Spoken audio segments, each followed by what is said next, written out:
მოგესალმებით, ვინც არ მინახევთ ქალბატონებო და ბატონებო.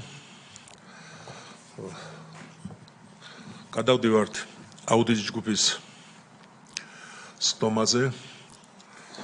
იმედია კომიტეტის სტომის შემდეგ დასვენება მოასწარით. დღეს გვაქვს 4 საკითხის განხილვა.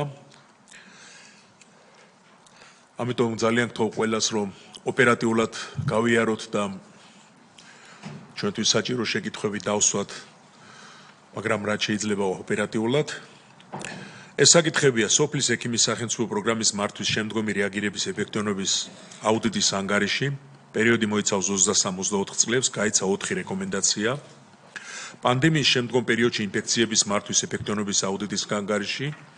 პერიოდი მოიცავს 22-23 წლებს, გაიცა 3 რეკომენდაცია. მესამე საკითხია ციფრული ჯანდაცვის ეფექტიანობის აუდიტის ანგარიში 2020-23 წლები, გაიცა 4 რეკომენდაცია. სამედიცინო დაწესებულების ზედამხედველობის ეფექტიანობის აუდიტის ანგარიში 22-23 წლები, გაიცა 6 რეკომენდაცია. ტრადიციულად მოგახსენებთ ვინ ესწრება სხდომას, რომ უფრო გაგვიადვილდეს მუშაობა. სახელმწიფო აუდიტის სამსახურიდან ქალბატონი სოფიო დვალიშვილი, გენერალური აუდიტორის მოადგილე. ქალბატონი მარია ზაალიშვილი, სოციალური სფეროს აუდიტის დეპარტამენტის უფროსი. ბატონი გიორგი კაპანაძე, ეფექტიანობის აუდიტის დეპარტამენტის უფროსი. ქალბატონი ნინო ლაგვილავა, მთავარი აუდიტორი. ქალბატონი ნაზი ჩაგანავა, წამყვანი აუდიტორი და ქალბატონი ნინო შუბიძე, წამყვანი აუდიტორი.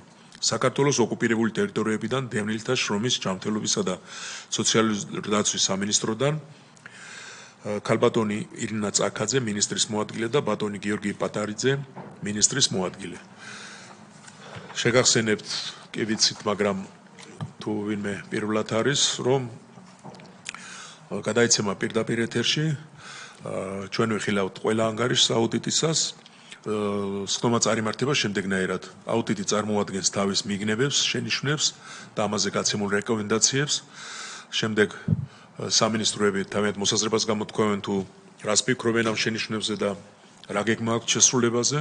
შეკითხვები როცა სრული გექნებათ, მაშინ დასვით და კიდევ ერთხელ ვიმეორებ, რომ ჩვენი მიზანი არ არის ზოგადად სამინისტროს განხილვა. ჩვენი საკითხი არის მხოლოდ იმ რეკომენდაციების შესრულება, რომელზეც საუბარი არის. ბატონო ზაზა. ისე აქეთ ზიან ხოლმე, მე მგონი აქეთ გირჩევნიათ. როგორც გერჩევნოთ, მაგრამ აქეთ აჭირს. მე მგონი ყველაფერი გასაგებია და გადავიდეთ საკითხებზე, თუ რამე შენიშვნა არ არის. კარგი, პირველი საკითხი, ქალბატონო სოფიო. ვინ იქნება მომხსენებელი სოფლის ექიმის სახელმწიფო პროგრამის მართვის? მოგესალმებით, მომხსენებელი იქნება გიორგი კაპანაძე, ეფექტიანობის აუდიტის დეპარტამენტის ხელმძღვანელი. ბატონო გიორგი, რაიმე გაქვთ წინასწარ სათქმელი თუ გადავიდეთ პირდაპირ რეკომენდაციებზე? პირდაპირ გადავიდეთ. კარგი, გისმენთ მაშინ. დიდი მადლობა. ვეცდები, რომ მოკლედ გაგაცნოთ ჩვენი ანგარიშის შინაარსი. სათაურზე აღარ შევჩერდები, რამდენადაც უკვე წარდგენილი იყო თვითონ აუდიტი. мотивაციაზე ვიტყვი ორი სიტყვით. რატომ ავირჩიეთ ეს აუდიტი? ერთი რომ, ძირითადად საკმაოდ დიდი მოსახლეობის წილი, დაახლოებით 40%-ის ფარგლებში ჯერ კიდევ არის სოფლად ცხოვრობს. მაღალი სახელმწიფო დაფინანსება აქვს ამ პროგრამას ტრადიციულად, მაგალითად 2023-24 წლებში დაახლოებით 85 მილიონი ლარის ოდენობა იყო ბიუჯეტის დაფინანსების. 2022 წლიდან პროგრამის მენეჯმენტი შეიცვალა, ანუ მის ადმინისტრირებას ახორციელებს საქართველოს სამედიცინო ჰოლდინგი და ასევე დაიწყო 2022 წლიდან საქართველოში პირველად ჯანდაცვის რეფორმის ახალი ეტაპი. აუდიტმა შეისწავლა 3 ძირითადი მიმართულება. პირველი მიმართულება იყო მომსახურების ხელმისაწვდომობა. მეორე იყო სოფლის ექიმების პროდუქტიულობის წინაპირობები, ანუ სტიმულები, რომ სოფლის ექიმებმა მეტი გააკეთონ, მეტი მოასწრონ, მეტი შეძლონ და მესამე იყო პროგრამის ადმინისტრირება და მონიტორინგი. აუდიტის ობიექტები იყვნენ საქართველოს ოკუპირებული ტერიტორიებიდან დევნილთა შრომის ჯანმრთელობის და სოციალური დაცვის სამინისტრო და ასევე საქართველოს სამედიცინო ჰოლდინგი, რომელიც როგორც ვთქვი, ადმინისტრირებას უწევს ამ პროგრამას. აუდიტის პერიოდი იყო 2023-დან 24 წლების წლის პირველი ნახევარი. აუდიტის მიგნებებზე და რეკომენდაციებზე რომ გადავიდეთ ახლა. სანამ მიგნებებზე და რეკომენდაციებზე გადავალთ, ანუ მიგნებები როგორც ასეთი არის მოგეხსენებათ ნაკლოვანებები, გაუმჯობესების პოტენციალი. მინდოდა ორიოდე სიტყვით გვეთქვა, რომ თუ შევადარებთ მაგალითად წინა აუდიტს, რომელიც 2015 წელს დავამტკიცეთ, ალბათ ობიექტურობისთვის უნდა აღვნიშნოთ, რომ პროგრამაში რამდენიმე მნიშვნელოვანი გაუმჯობესება შეინიშნება. თავად ხელმისაწვდომობის ნაწილში იყო საკმაოდ ბევრი რეგიონები წინა აუდიტის ფარგლებში 2015-14 წლებში, სადაც მხოლოდ ექთანი აწვდიდა მომსახურებას, სამედიცინო მომსახურებას, ექიმის მაგივრად, იმიტომ რომ ექიმები არ იყვნენ. ამ შემთხვევაში ასეთი რეგიონების ლოკაციების რიცხოვნობა მნიშვნელოვნად არის შემცირებული. ასევე იყო ისეთი ექიმების წილი, რომლებსაც საოჯახო მედიცინის სერტიფიკატი აქვთ, 60%-დან 91-მდე არის გაზრდილი. და ასე შემდეგ, ანუ იმის თქმა გვინდა, რომ რამდენიმე საკმაოდ მნიშვნელოვანი პარამეტრით პროგრამა გაუმჯობესდა. თუმცა, მიუხედავად ამ ყველაფრისა, არის გარკვეული გამოწვევები, რომლებიც ასევე პირველი აუდიტის ფარგლებშიც ჰქონდა დაფიქსირებული. მიგნებებთან დაკავშირებით. პირველი მიგნება არის, რომ საქართველოში სოფლის ექიმების განაწილების დემოგრაფიული და გეოგრაფიული კრიტერიუმები არ არის შემუშავებული და საერთაშორისო კრიტერიუმის შესაბამისად ერთი ოჯახის ექიმის და ექთნისგან შემდგარ გუნდზე, ანუ ორ ადამიანზე უნდა მიკუთვნებული მოსახლეობის რაოდენობა არ უნდა აღემატებოდეს 2000 მოსახლეს.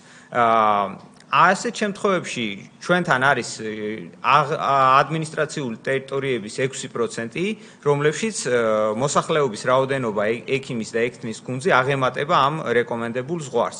თუმცა ეს როგორც წეგან აღვნიშნე, შემცირებულია ეს რიცხოვნობა. თუმცა აქ მაინც არის, როგორც ვთქვი, გაუმჯობესების პოტენციალი. ასევე ყურადღება უნდა მივაქციოთ, რომ შეიძლება ქვეყნის დონეზე ექიმების რაოდენობა რო ადმინისტრაციული რაოდენობაზე ან მოსახლეობაზე გავყოთ, შეიძლება 2000 მოსახლე საშუალოდ კი მივიღოთ, ან ცოტა მეტი, ცოტა ნაკლები, მაგრამ მნიშვნელოვანია ასევე ლოკალური გადანაწილებაც, ანუ ერთი გლობალური საშუალო თუ დაუშვათ არის კრიტერიუმის ფარგლებში აკმაყოფილებს ამ კრიტერიუმს, არ ნიშნავს, რომ დაუშვათ რეგიონების მიხედვით, სოფლების მიხედვით ეს კრიტერიუმი ყოველთვის არის დაცული. მაგალითად არის ესეთი ტერიტორიული ერთეულები, სადაც სოფლის ექიმის ერთი გუნდი ემსახურება 5000, 6000, 4000, 400 პაციენტს, რაც თითქმის ორჯერ და მეჯერ აჭარბებს დადგენილ ზღვარს. ასევე არის გამოწვევები ტერიტორიულ ერთეულებზე მიკუთვნებული სოფლის ექიმების რაოდენობა არ შეესაბამება მათ რადიკალურად განსხვავებულ გეოგრაფიულ მდგომარეობას.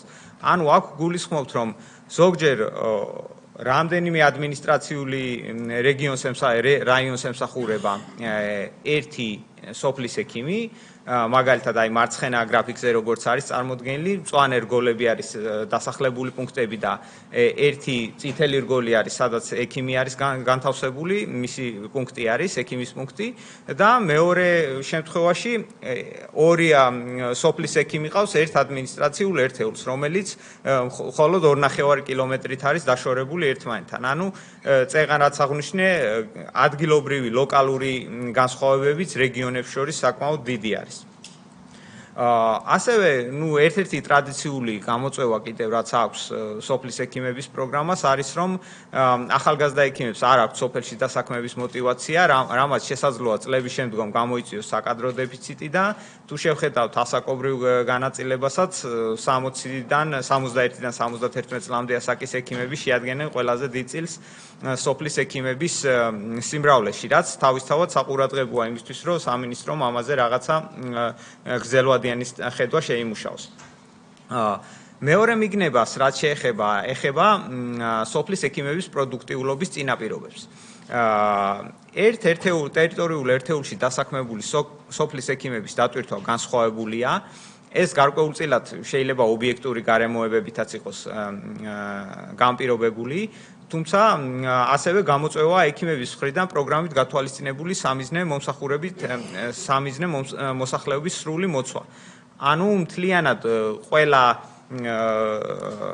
სამიზნე პოპულაცია შეიძლება ვერ გაუწიოს სერვისი, ვერ მოიცვას სხვადასხვა პროგრამის ფარგლებში სოფლის ექიმმა და ასევე რიგ შემთხვევებში, რასაც გრაფიკი აჩვენებს, საკმაოდ დიდი განსხვავებებია ექიმების პროდუქტიულობას შორის. ანუ პროდუქტიულობას ამ შემთხვევაში გულისხმობ რამდენ ადამიანს ემსახურება დროის ერთეულში კონკრეტული ექიმი. მაგალითად, კახეთში ერთ ექიმს პირობითად ნომერ 1 ექიმს აქვს 101 პაციენტი ყავს მიღებული თვის განმავლობაში, ხოლო მეორეს 34. ანალოგიურად, მაგალითად, სამეგრელო ზემო სვანეთში უფრო დიდი მაგალითებიც ფიქსირდება. ეს წეგან როგორც თქვი, შეიძლება იყოს გარკვეული ობიექტური პირობებიდან გამომდინარე, თუმცა ასევე შეიძლება ალბათ რომ იყოს გარკვეული მექანიზმები იმისთვის, რომ ეს პროდუქტიულობა რაღაცნაირად გამოთანაბრდეს და დატვირთვა გადანაწილდეს, რათა ექიმებმა მეტი შეძლონ. ჯამურად მეტ ადამიანს მოემსახურონ. ასევე ერთ-ერთი მიგნება მეორე ნაწილის მიგნება არის ისევ რომ შედეგზე ორიენტირებული დაფინანსების ნაკლებობა არის. ანუ ეს გულისხმობს რომ სამედიცინო პერსონალის ანაზღაურება ფიქსირებულია და არ უწყობს ხელს ექიმის мотиваციის ამაღლებას. ანაზღაურებისას არ ხდება წინასწარ გაწერილი სხვადასხვა ინდიკატორისა და მაჩვენებლის ანალიზი და პირველად ჯანდაცვის რეფორმის გზამკვლევით გათვალისწინებული შედეგზე ორიენტირებული დაფინანსების სისტემის ეტაპობრივად დანერგვასთან დაკავშირებული საკითხები 2024 წლის მდგომარეობით არ იყო შესრულებული. ანუ მარტივად რომ ვთქვათ, პირველი ბულეთი, ესე ვთქვათ, წინა აუდიტშიც იყო დაფიქსირებული, როდესაც ექიმებს ეძლეოდათ გარკვეული ფიქსირებული თანხა ცვლადი ხარჯებისთვის, ასე ვთქვათ, ტრანსპორტი, გათბობა, მედიკამენტების ჩანთა და ასე შემდეგ, რომელიც ზოგ შემთხვევაში არ იყო საკმარისი და ექიმს, როდესაც მეტ გამოძახებაზე და მეტი მომსახურების გაწევა უწევდა, ზოგ შემთხვევაში საკუთარი სახსრებით უწევდა ამ ხარჯების ანაზღაურება, რაც რა თქმა უნდა ნეგატიური სტიმული იყო. ეს გარკვეულწილად გამოსწორდა, ასეთ ხარჯებს უკვე სამინისტრო ანაზღაურებს, თუმცა ის სტიმულები, რომ მაგალითად იმ ექიმს, ვინც მეტ მომსახურებას უწევს, უფრო აქტიური არის, რომ უფრო ფინანსური სტიმულის კონდეს, ეს ნაწილი, ანუ ხელფასის ანაზღაურების კუთხით იგულისხმება, ეს ნაწილი ჯერჯერობით დანერგილი არ არის ამ კომპონენტში. და მესამე მიგნება ეხება ექიმების კვალიფიკაციას, რომელზეც შესავალშიც აღნიშნეთ, რომ ექიმების 19% არ არის სერტიფიცირებული საოჯახო მედიცინაში, რაც გულისხმობს, რომ 91% არის. წინ აუდიტში ეს მაჩვენებელი იყო 60, იზრდება, თუმცა გვინდა რომ მეტი იყოს, რეკომენდებულია რომ მეტი იყოს და ეს სამედიცინო საოჯახო მედიცინაში სერტიფიცირებული ექიმების წილი. რატომ არის ახლა ეს მნიშვნელოვანი, როდესაც რამდენადაც ჩვენი სტატისტიკური ანალიზი გვიჩვენებს, ის ექიმები, რომლებიც ოჯახის ექიმის სპეციალობას ფლობენ, საშუალოდ 59%-ით მეტ პაციენტს აქვს ვიზიტი მათთან. სხვა სპეციალობის ექიმებთან შედარებით შესაბამისად, თუ ეს სერტიფიცირება გაიზრდება, შესაბამისად ალბათ გაიზრდება მიღებული პაციენტების რიცხვიც. ასევე განსხვავებულია რეგიონულ დონეზე. რაჭა, ლეჩხუმ, ქვემო სვანეთისა და სამცხეთ-ჯავახეთში დასაქმებული სოფლის ექიმების 43 და 67% არ ფლობს ოჯახის ექიმების კვალიფიკაციას. ასევე არ არსებობს ნათლად განსაზღვრული მოთხოვნები სოფლის ექიმის კვალიფიკაციის ამაღლებისა და პროფესიული განვითარების მიმართულებით. ეს მიგნებების ნაწილი დასრულდა, ეხლა გვაქვს 3 რეკომენდაცია ამ 3 მიგნებასთან დაკავშირებით. გადავიდეთ რეკომენდაციებზე.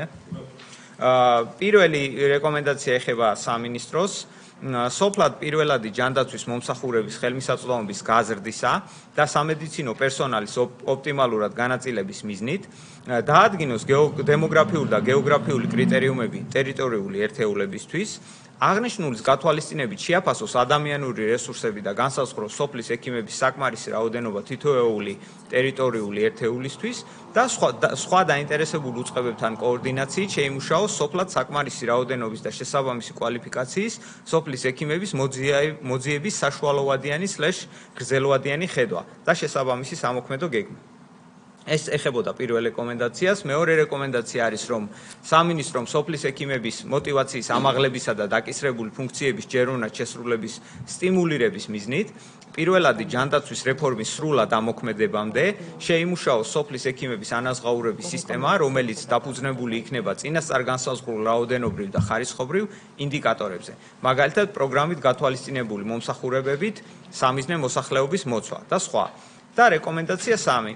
სამინისტრომ სოფლების სათანადო კვალიფიკაციის ექიმების დაკომპლექტების მიზნით შესაბამისი კვლევის ანალიზის საფუძველზე, მაგალითად სოფლის ექიმების საქმიანობის მონიტორინგის შედეგად გამოვლენილი საჭიროებების გათვალისწინებით, ნათლად განსაზღვროს სოფლის ექიმების პროფესიული განვითარების მინიმალური მოთხოვნები. ეს არის პირველი ნაწილის მიგნებები. კი ბატონო, მადლობა.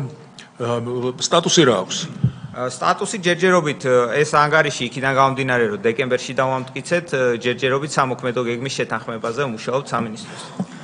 კარგი, თქვენის ნებართვით თუ ჯობია მოусმინოთ და შემდეგ იყოს შეკითხვები, თუმცა თუ სურვილი გაქვთ, ეხლა შეიძლება. მე მგონი მოусმინოთ, ხო? ბატონო გიორგი, ქალბატონი ირინა, რომელი უპასუხებთ?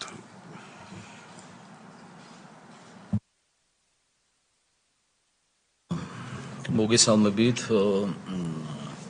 ჩვენ დავიწყეთ, რა თქმა უნდა, პირველ რიგში დიდი მადლობა მინდა გადაუხადო სახელმწიფო აუდიტის სამსახურს, ჩვენ ძალიან მჭიდრო და პრაქტიკულად არ მომერიდება ამის თქმა, ძალიან ასე ვთქვათ, ყოველდღიური ურთიერთობა გვაქვს მათთან და ჩვენთვის ძალზედ მნიშვნელოვანი არის მათი ასე ვთქვათ, ჩართულობა ჩვენ საქმიანობაში და მათი რჩევების გაზიარება. რაც შეეხება ახლა სოფლის ექიმებთან დაკავშირებით, მინდა განვაცხადო, რომ 1298 ექიმი მუშაობს დღის მდგომარეობით უკვე სოფლად და 1558 ექთანი. ასევე მათი ხელფასები წელს უკვე გაიზარდა. ანუ შარშან იყო 1250 ლარი და დღეს უკვე გვაქვს ასე ვთქვათ 1350 ლარი, ანუ მატება უკვე ცალსახად ასე ვთქვათ სახეზეა. ექთნების შემთხვევაში 1018 ლარი იყო და წელს უკვე 1118 გვაქვს ასე ვთქვათ ფაქტობრივი მაჩვენებელი. ანუ ჩვენ ამ მიმართულებით, ანუ მინდა აღვნიშნო, რომ ასე ვთქვათ ჩვენთვის ძალზედ მნიშვნელოვანია ეს თემატიკა, რა თქმა უნდა, სოფლად ექიმის არსებობა, მათი ასე ვთქვათ კვალიფიკაცია. ჩვენ ასევე გვინდა ასევე მუშაობთ ამ საკითხზე და პრაქტიკულად მუშა პროცესში გვაქვს ის ინდიკატორები, ასე ვთქვათ, იგივე შეფასების კრიტერიუმების ნაწილში და არა მხოლოდ რომ იყოს იგივე ფაქტობრივი ხელფასები. და უახლოეს მომავალში, რა თქმა უნდა, ჩვენ წარმოვადგენთ ამ გეგმას ამ მიმართულებით და ეს იქნება, რა თქმა უნდა, მიმდინარე წელს. ანუ თქვენ სამივე რეკომენდაციას ეთანხმებით, ხო? რა თქმა უნდა, კი. ძალიან კარგი. პრაქტიკულად, ანუ აქვე აღვნიშნა, უკვე უბრალოდ როგორც აღვნიშნე, ანუ მატება უკვე სახეზე არის ხელფასების. ანუ ეს პროცესი, ასე ვთქვათ, მიმდინარე პროცესი არის და რა თქმა უნდა, ყოველ ჯერზე ჩვენ კიდევ, ანუ ჩვენ მზად ვართ, რომ კიდევ უფრო მეტი, ასე ვთქვათ, შედეგი დავდოთ ამ მიმართულებით და კიდევ უფრო მეტად ვიმუშაოთ ამ პროცესების, ასე ვთქვათ, გამოსაცორებლად. კი ბატონო, აქ სხვადასხვა საკითხებია, მოხარული ვარ, რომ ეთანხმებით, ჩვენ გამოგიგზავნით კომიტეტის სახელით წერილს და თქვენ გამოგიგზავნით სამოქმედო გეგმა, სადაც გაწერილი იქნება როდის და როგორ აპირებთ ამის გაკეთებას. კარგი, შეკითხვები თუ არის? ბატონი ზაზა. მოგესალმებით ყველას. ძალიან დიდი მადლობა. ძალიან საინტერესო ანგარიშია ნამდვილად აუდიტის და პირველი მინდა აღვნიშნო ის, რომ ძალიან დროულია, პრაქტიკულად დეკემბერში დამტკიცებულია. რამოდენიმეჯერ ქონდა შემთხვევა, როდესაც მართლაც დროში გვეწელებოდა, მაგრამ მივესალმები ასე დროულ განხილვას ამ საკითხს, რომელიც მთავრობისთვის, სამინისტროსთვის და პარლამენტისთვის ცნობილია და არაერთი ნაბიჯია უკვე გადადგმული მთავრობის და სამინისტროს მიერ ამ რეკომენდაციების გამოსასწორებლად დარწმუნებული ვარ. ისევე როგორც თქვენი მიგვინებები არის მნიშვნელოვანი, მე მაინც ერთი შეკითხვა და აუდიტის მიმართ. ჩვენ, რა თქმა უნდა, გვაწუხებს ეს ფიქრი და როდესაც ხედავთ რომ სოფლის ექიმების 60% პრაქტიკულად 60-დან 70 წლამდეა და ამავე დროს ოჯახის ექიმის სერტიფიკატს ფლობს მხოლოდ დაახლოებით 60% და ისინი ღებულობენ დაახლოებით 60% მეტ პაციენტს ვიდრე არაოჯახის ექიმის სერტიფიკატის მქონე. ხომ არ გაგიჩნდათ რაიმე იდეა ამ პრობლემის აღმოსახრულად, იმიტომ რომ სწორად უნდა შევხედოთ ამ გამოწვევას, როდესაც ექიმი არის 70 წლამდე, მას უჭირს გადამზადება ის მეტ პაციენტს იღებს ოჯახის ექიმის სერტიფიკატის მქონე ექიმი, იმიტომ რომ მას პედიატრიის უფლებაც აქვს და შეუძლია ბავშვებიც მიიღოს სოფლად და არ დაჭირდეს სოფელში მცხოვრებ მოსახლეობას ბავშვის რაიონულ ცენტრში ან მუნიციპალიტეტის ქალაქში წაყვანა. ამიტომ თქვენც ამ მიგნებებთან ერთად, რომელიც ძალიან მნიშვნელოვანია თითოეული ჩვენგანისთვის, თქვენ ხო არ დაგებადათ რაიმე იდეა ამის აღმოსაფხრელად თვითონ ან სამინისტროს ხო არ აქვს რაიმე პოზიცია იქნებ რეზიდენტურის მიმართულებით, იქნებ უცროსი ექიმის მიმართულებით, რათა ექიმი სოფლად მანამ სანამ მართლაც ეს ცუდია და თქვა კიდევაც მოხსენებელმა რომ ალბათ რამოდენიმე წელიწადში კადრების სერიოზული დეფიციტი დადგება, ხო? სოფლად ექიმის. რას ვფიქრობთ ამაზე? ძალიან მნიშვნელოვანი ალბათ თითოეული ჩვენთაგანისათვის, იმიტომ რომ როგორც ვთქვით, რომ ჯერ კიდევ საქართველოში 40%-მდე მოსახლეობა სოფლად ცხოვრობს, ხო არა გაქვთ თქვენ რაიმე რეკომენდაცია, თქვენ რაიმე გეგმა ამის აღმოსაფხრელად? სხვა შეკითხვები ბატონო ლადო. მეც მოხარული ვარ დღევანდელი განხილვის თემატიკით. მადლობა ნაღვაწისთვის. ჩვენ ურთიერთ გამდიდრების პოზიციაზე ვართ, რაც ნაწილმა არ იცის მიაგნებს, რეკომენდირებულია, მეორე ნაწილი ამას ღებულობს თავის შენიშვნებით და ბოლოს საბოლოო პროდუქტზე უნდა შევთანხმდეთ. ეხლა მე ერთი მოგზაურებული შეკითხვა მაქვს.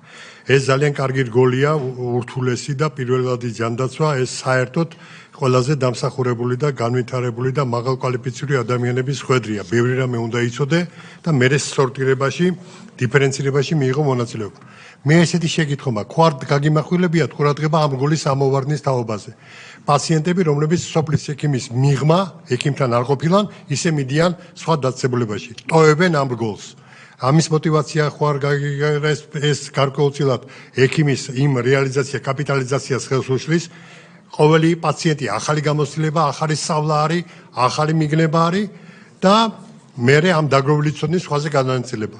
როგორ წარმოგიდგენია თქვენ, რა მიზეზი სახელდება, აი ხა დიფერენცირება გადადა ბატონ ზაზა სორადმიანის ერთი სერტიფიცირებული ექიმი და ერთი არ არის სერტიფიცირებული. იმ პაციენტმა პოტენციურად იცის ამის შესახებ, რომ ეს ექიმი სერტიფიცირებულია და ამას ვინმე აწვდის ამ ინფორმაციას და იმიტომ მიდის მასთან თუ ნაკლებს არ აქვს სერტიფიკატი, მაგრამ შეიძლება გამოცდილი იყოს და ცოდნას მოწყურებული და დაგროვებული თავისი მასალით. აქ დიფერენცირებაში აი ამ ასიმეტრიაში რა მიიღო მონაწილეობა? ხო არ გაგიკეთებიათ შემთხვევით ამის ანალიზი?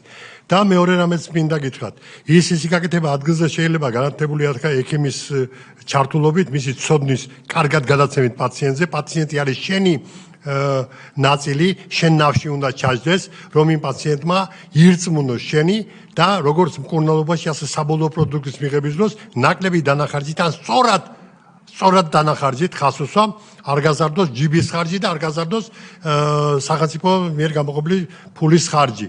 აქ ამ ოჯახის ექიმს თუ სოფლის ექიმს უდიდესი როლი ენიჭება. ეს არის ფულის ყაირათიანი, გონიერი, მიზანსწრაფული ხარჯვა. ამ კუთხით ხო არ გაიგებთ ანალიზი სადმე, იმიტომ რომ ჩვენ მედიცინას ეს არ არის ჩვენი ჩვენი ხელისუფლების ბრალი საქართველოს გარიჟრაზე მედიცინამ უარი თქვა დახმარების თემაზე. მედიცინა გახდა მომსახურების თემა. სამედიცინო დახმარება აღარ არის. არის სამედიცინო მომსახურება. ამიტომ ყველაფერი არის მიმული ფულზე და მიმული იმ დაფინანსებაზე, რასაც ჩვენ ვამზადებთ და დავტოვეთ ექიმის მორალის და ექიმის ფიცის ანაბარა პაციენტი ზოგჯერ. აქ ვარ გაიკეთებიათ ანალიზი ამ რგოლის გამოტოვების საერთოდ და ზედა ეშელონში სიარულის. მადლობთ. სხვა შეკითხვები არ არის? მე მგონი კი ბატონო ძალიან მოგესალმებით, მადლობას გიხდით აუდიტის სამსახურს სწორი მიგნებისთვის ერთ დეტალს მინდა ხაზი გაუსვა. ეს არის მოკლედ სოფლის ექიმებს აქვთ გარკვეული პრობლემები, ტექნიკური პრობლემები ცოდნასთან დაკავშირებით, თუნდაც ისეთ უიშვიათეს დაავადებებზე, რომლებიც სახელმწიფო მნიშვნელოვნად აფინანსებს 100%-ით მედიკამენტებს, უკეთესი იქნება თუ მივახცევთ ყურადღებას და თუ გავზდით უნარებს ამ ადამიანებისას, აი იშვიათი დაავადებების საწინააღმდეგო მედიკამენტების გამოწერის ნაწილში რა. Იმიტომ რომ ამ ადამიანებს უწევთ ბატონმა ზაზამძანა გეოგრაფიულად შორი დისტანციის გავლა, რომ ის იშვიათი დაავადებებისთვის სწამლები, რომელიც გამოუწერა ექიმმა, ტექნიკურად რომ გამოწეროს სოფლის ექიმმა, პროგრამულად რომ აისახოს და აფთიაქში მიიღოს უფასოდ. აქ უკვე საჭიროა უნარები გაიზარდოს სოფლის ექიმის, რომ იქ ადგილზე მოხდეს ატვირთვა პროგრამულად. ალბათ გესმით რაზეც საუბრობთ, ხო? ქრონიკულ მედიკამენტებზე. კი ბატონო, მაგალითად პარკინსონზე. რომ სოფლის ექიმი უჭირს უნარი არა აქვს ტექნიკური იმ დონეზე, რომ კარგი იქნება თუ გაუზდით რა მიმართულებით და აუდიტის დასკვნაც და რეკომენდაციაც დამიგნებაც ალბათ ამაზე იყო უნარების გაზრდაზე აქცენტი გაკეთებული. მადლობა. ესე იგი შეკითხვები არის ორივე მხარეზე, უბრალოდ მე მინდა დავაფიქსირო, რომ აუდიტის სამსახური კონკრეტულ პასუხებს არცემს, რომ ასე გააკეთეთ. ის უბრალოდ აკეთებს მიგნებებს, რა არის გამოსასწორებელი. ну თვითონ იტყვიან ალბათ ბრძანეთ და შემდეგ მანიშნეთ ხოლმე და რა თქმა უნდა ყველას ვისაც მოგესალმებით ერთი ტექნიკური კითხვა მექნება მე აუდიტის სამსახურის დოკუმენტში არის რომ ექიმების მხოლოდ მცირე ნაწილი მიუხედავად იმისა მცირე არის 19% სერტიფიცირებული არ არის საოჯახო მედიცინაში ეს თქვენი კვლევის ნაწილში არის 19% ხო შეიძლება წინა დღეს რაღაც 22-25% ყოფილიყო და ანუ კლებადი ხო არ არის ამაზე ხო არ გაქვთ ინფორმაცია უფრო მეტი რომ გაგვიზიაროთ კი ბატონო, დავიწყებ ძალიან მოკლედ შევეხების საკითხებს და გიორგი გააგრძელებს, ასე ვთქვათ, დეტალურად თემატიკას. პირველი საუბარი იყო გამოსავალთან დაკავშირებით სერტიფიცირების მიმართულებით. გიორგიმ როგორც აღნიშნა პრეზენტაციაში, ამ ეტაპზე სამოქმედო გეგმის შეთანხმება მიმდინარეობს სამინისტროსთან, თუმცა ჩვენ გქონდა ამ საკითხების გავლა მათთან და რამდენადაც ვიცი, მუშაობა მიმდინარეობს როგორც რეზიდენტურის მიმართულებით და ასევე საოჯახო მედიცინაში სერტიფიცირების მიმართულებით საუბარია უშუალოდ უკვე სისტემაში ახალ შესულ კადრზე და არა ვთქვათ ხანდაზმულ ექიმებზე, რომელსაც ბუნებრივია რომ ამ ეტაპზე გაუჭირდებათ ამ პროცესებში ჩართვა, სასწავლო პროცესებში ჩართვა. მეორე საკითხი იყო რეფერალი და ამ საკითხს გიორგი გააგრძელებს, უბრალოდ მე რაც პირველადი ჯანდაცვის ზოგადად როლი რეფერალთან დაკავშირებით, რომ პაციენტი პირველ რიგში უნდა მიდიოდეს პჯდ ექიმთან, ანუ ოჯახის ექიმთან. ამასთან დაკავშირებით ჩვენ კონკრეტული შეფასებები არ გვაქვს გაკეთებული, ასევე არ გვაქვს გამოკვლეული ის თუ რამდენად ტოვებენ ამ რგოლს პაციენტები, თუმცა ფაქტია რომ ეს ტენდენცია არსებობს და აი როდესაც ჩვენ ვსაუბრობთ სტიმულებზე, ხო, მათ შორის მათი დაფინანსების სტიმულებზე, მათი ანაზღაურების სტიმულებზე, მათ შორის მოიაზრება განხორციელებული რეფერალების რაოდენობაც. ჩვენ როგორც აღნიშნეთ 2015 წელსაც ჰქონდა ჩატარებული აუდიტი და ამ მიმართულებით სხვა აუდიტებიც გვაქვს ჩატარებული, ისეთი როგორიც არის მაგალითად დაავადებათა ადრეული გამოვლენის საკითხი.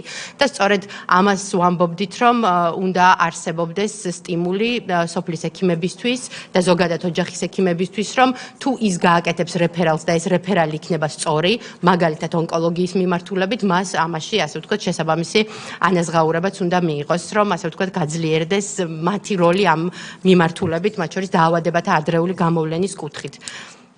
ასევე იყო მედიკამენტების და კიდევ სერტიფიცირების საკითხები და გიორგი ამაზე მაშინ შენ რო გააგრძელო და რეფერალ. მადლობა.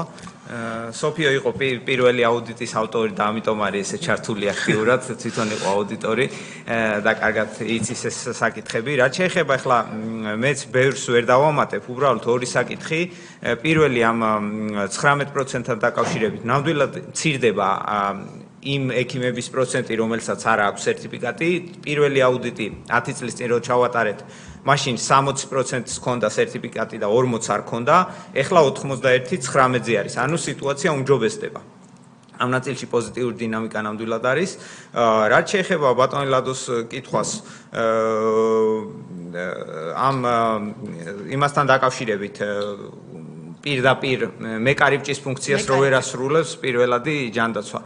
კი ბატონო, ეს ჩვენთვის ცოტა ტექნიკური საკითხი არის, ჩვენ აუდიტორები ვართ, მაინც საბოლოო ჯამში და არა ექიმები ან სამედიცინო სფეროს პროფესიონალები, თუმცა ჩვენ რაც შეგვიძლია, ჩვენც დავინახეთ ეს მაგალითად ეს გადახტომა რაც უწოდეთ, ხო, რომ გამოტოვა პირველადი ეტაპი პირველადი ჯანდაცვის 3-4 ჯერ მეტიაო მოტივაციის ნაწილში გვიწერია სტატისტიკა ჩვენთან ვიდრე ევროპის ქვეყნებში, სადაც ეს პირველადი ჯანდაცვა ძლიერია. თუმცა ჩვენ ამ ნაწილში, აუდიტის ნაწილში, უფრო ტექნიკურად შევხედეთ, სოფლის ექიმებს რამდენად მაქსიმალურად რო ხელი გაუწოდონ პაციენტს და თვითონ ექიმების ნაწილში რისი გაკეთება შეიძლება და არა პაციენტებზე მაინც და მაინც არ გაგვიკეთებია ამ შემთხვევაში აქცენტი და ამიტომ გავაკეთეთ მაგალითად ყურადღება საკმაოდ დიდი ყურადღება გვაქვს დათმობილი ანგარიში მაგალითად ექიმები რამდენად აკეთებენ იმ პაციენტების რეფერალს სხვა პროგრამებში მაგალითად სკრინინგის პროგრამებში ოჯახის ექიმები ნაკლებად ამის ამართებენ, მხოლოდ 27% ამის ამართებს,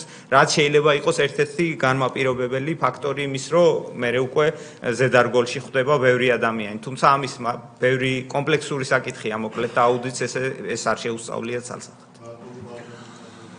ბატონო გიორგი, შეკითხვებთან დაკავშირებით ხო რა გქონდა?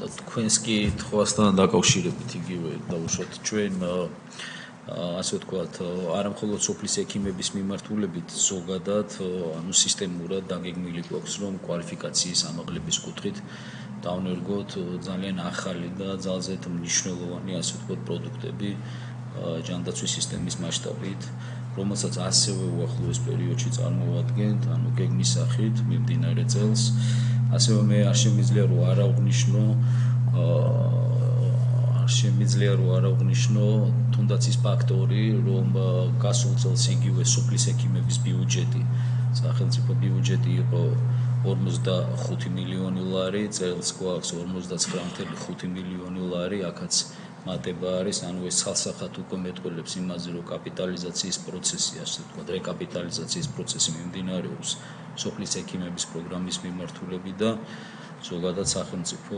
ჩვენ ჯანდაცვის სამინისტრო ორიენტირებული ვართ იმაზე რომ კიდევ უფრო განვავითაროთ ეს მიმართულება და ეს დარგი ანუ სოფლად. კი ბატონო, თუ არ არის სხვა შეკითხვები ამ თემაზე, იგივე საკითხზე შემდეგ რეკომენდაციაზე გადავიდეთ. დიახ, ერთი მიგნება გვაქვს ბატონო პაატა დარჩენილი და შემდეგ ამას აქვს ორი რეკომენდაცია. ერთი მიგნება, მეოთხე მიგნება ნუმერაციით არის რომ ადმინისტრირების ნაწილზე გადავედით ახლა უფრო პროგრამის. აქ მიგნება გქონდა რომ არ არსებობს წინასწარ განსაზღვრული რაოდენობრივი და ხარისხობრივი ინდიკატორები, რასთან მიმართებაშიც შეფასდება არსებული მდგომარეობა. ჰოლდინგი არ ფლობს საკმარის და განახლებად ინფორმაციას მონიტორინგის მაღალი ხარისხით ჩასატარებლად და სოფლის ექიმების მიერ წარმოდგენილ ანგარიშგებებში არსებული ინფორმაცია არ არის ზუსტი და შეიცავს მექანიკურ შეცდომებს.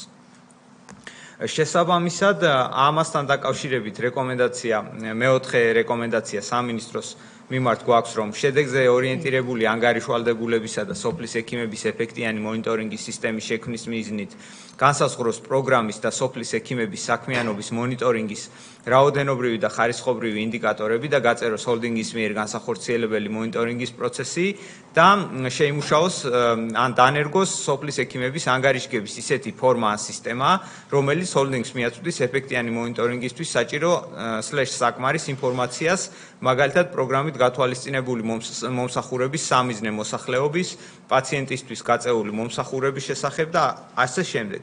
და ასევე მეხუთე რეკომენდაცია იგივე საკითხზე ჰოლდინგს აქვს რომ სოფლის ექიმების საქმიანობის ეფექტიანი მონიტორინგის მიზნით განახორციელოს პროგრამის შედეგებისა და სოფლის ექიმების საქმიანობის შეფასება წინასწარ შერჩეული რაოდენობრივი და ხარისხობრივი ინდიკატორების გამოყენებით. სულ ეს არის ამ ნაწილში. მადლობა, ბატონო გიორგი, ამ რეკომენდაციებთან დაკავშირებით რას ბრძანებთ?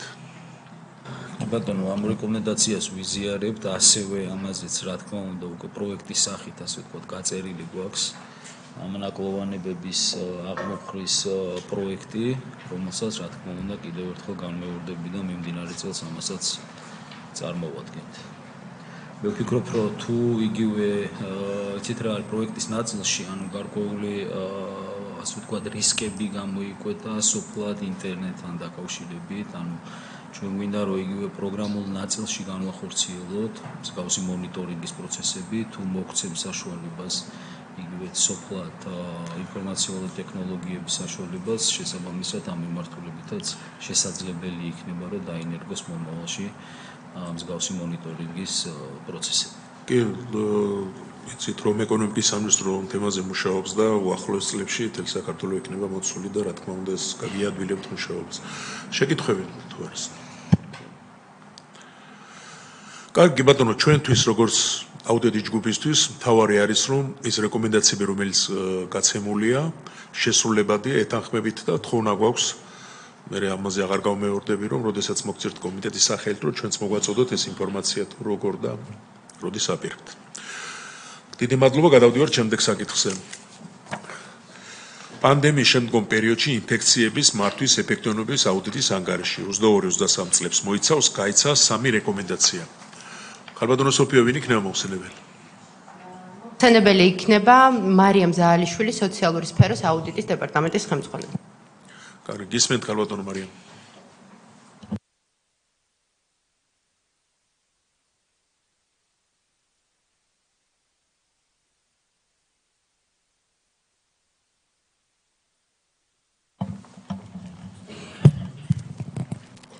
მოგესალმებით, წარმოგიდგენთ პანდემიის შემდგომ პერიოდში ინფექციების მართვის ეფექტიანობის აუდიტს. აუდიტის ობიექტებს წარმოადგენდნენ საქართველოს ოკუპირებული ტერიტორიებიდან დევნილთა შრომის ჯანმრთელობისა და სოციალური დაცვის სამინისტრო და მის კონტროლ დაქვემდებარებაში მყოფი სიბ დაავადებათა კონტროლისა და საზოგადოებრივი ჯანმრთელობის დაცვის ეროვნული ცენტრი. აუდიტის საგანს წარმოადგენდა ინფექციების მართვის მიზნით დანერგილი მექანიზმების ეფექტიანობა. ორი მიმართულებით დავფარეთ აღნიშნული საკითხი, ინფექციების მართვის პოლიტიკა და განხორციელებული ქმედებები და ინფექციურ დაავადებებზე ეპიდემიოლოგიის მიზნით დანერგილი მექანიზმების ეფექტიანობა, რის შედეგადაც გავეცით 3 რეკომენდაცია. აღნიშნული აუდიტის ფარგლებში მოცემული საკითხების მიმართულებით დავფარეთ 2 სახელმწიფო პროგრამა, ეპიდემიოლოგია და ასევე იმუნიზაცია გრიპის საწინააღმდეგო ვაქცინაციის მიმართულებით. რაც შეეხება უშუალოდ აუდიტის მიგნებებს, დავიწყებთ ინფექციის მართვის პოლიტიკით და განხორციელებული ქმედებებით. ინფექციის მართვის მიმართულებით გასატარებელი ღონისძიებები ასახულია ჯანმრთელობის დაცვის ეროვნული სტრატეგიის დოკუმენტში საზოგადოებრივი ჯანდაცვის სისტემის გაძლიერების, საზოგადოებრივი ჯანმრთელობის რისკებისადმი მზადყოფნისა და რეაგირების გასაუმჯობესებლად, რომლის ფარგლებშიც გაწერილია რამდენიმე კომპონენტი, მათ შორის არის საზოგადოებრივი ჯანმრთელობის საფრთხეებზე მზადყოფნის და რეაგირების მიმართულებით მართვის გაუმჯობესება, ეპიდემიოლოგიის სისტემის გაძლიერება, სამედიცინო კონტროლის ღონისძიებების გაძლიერება საგანგებო სიტუაციებზე მზადყოფნისა და რეაგირებებისთვის, რისკების კომუნიკაციის ეფექტიანი მრავალდონიანი და მრავალმხრივი კამპანიის მექანიზმები. რაც შეეხება უშუალოდ მიგნებას, სამინისტროსა და ცენტრის მიერ გადადგმულია გარკვეული ნაბიჯები ინფექციების მართვის სისტემის გასაძლიერებლად, თუმცა კვლავ გამოწვევად რჩება რიგი საკითხები, როგორიც არის მაგალითად სტრატეგიული დოკუმენტაციის ერთიანი დოკუმენტის შემუშავება და ისე უკვე არსებული ფარგლებში აქტივების შესრულება, შესრულებული აქტივების უმეტესი ნაწილი აუდიტის პერიოდისთვის იყო შესრულებული, თუმცა კვლავ რჩებოდა გარკვეული საკითხები თითოეული მიზნის ფარგლებში, რომელიც ჯერ კიდევ არ იყო შესრულებული. რაც შეეხება შემდეგ საკითხს, ეს არის სეზონური გრიპის ვირუსის საწინააღმდეგო ვაქცინაცია. ცენტრი ყოველწლიურად შეისყიდის მოსახლეობის გარკვეული რაოდენობისთვის 200,000 დოზა გრიპის საწინააღმდეგო ვაქცინაციას, თუმცა მოცვის მაჩვენებელი დაბალი იყო და ამასთან არ იყო განსაზღვრული რაოდენობრივი სამიზნე მაჩვენებელი, უკეთ რომ განმარტოთ საერთაშორისო პრაქტიკით დადგენილი იყო გარკვეული პროცენტი, მაგალითად მაგალითად 70-დან 75%-მდე მოწყვლადი ჯგუფების ვაქცინაცია ითვლებოდა ოპტიმალურ მაჩვენებლად და ამ შემთხვევაშიც ამაზე გვაქვს საუბარი ჩვენც, რომ ოპტიმალური იქნება განსაზღვრული იყოს რაოდენობრივი სამიზნე მაჩვენებელი. წინა წლებთან შედარებით 23-24 წლების სეზონზე გარკვეულად შემცირებული იყო. წინა წლებში 99%-იანი მოცვა იყო შესყიდული ვაქცინების, ხოლო მიმდინარე სეზონზე 85%-მდეა შემცირებული. ასევე შემცირებული იყო ზოგიერთ რისკ ჯგუფებში ვაქცინაციის მოცვის მაჩვენებელი, როგორიც არის მაგალითად სამედიცინო პერსონალი, წინა წლებში დაახლოებით 79% იყო ვაქცინირებული, ხოლო შემდეგ უკვე 51%-მდეა მიმდინარე პერიოდში შემცირებული, თუმცა ისიც აღსანიშნავია, რომ ეს კატეგორია ექვემდებარება სავალდებულო ვაქცინაციას.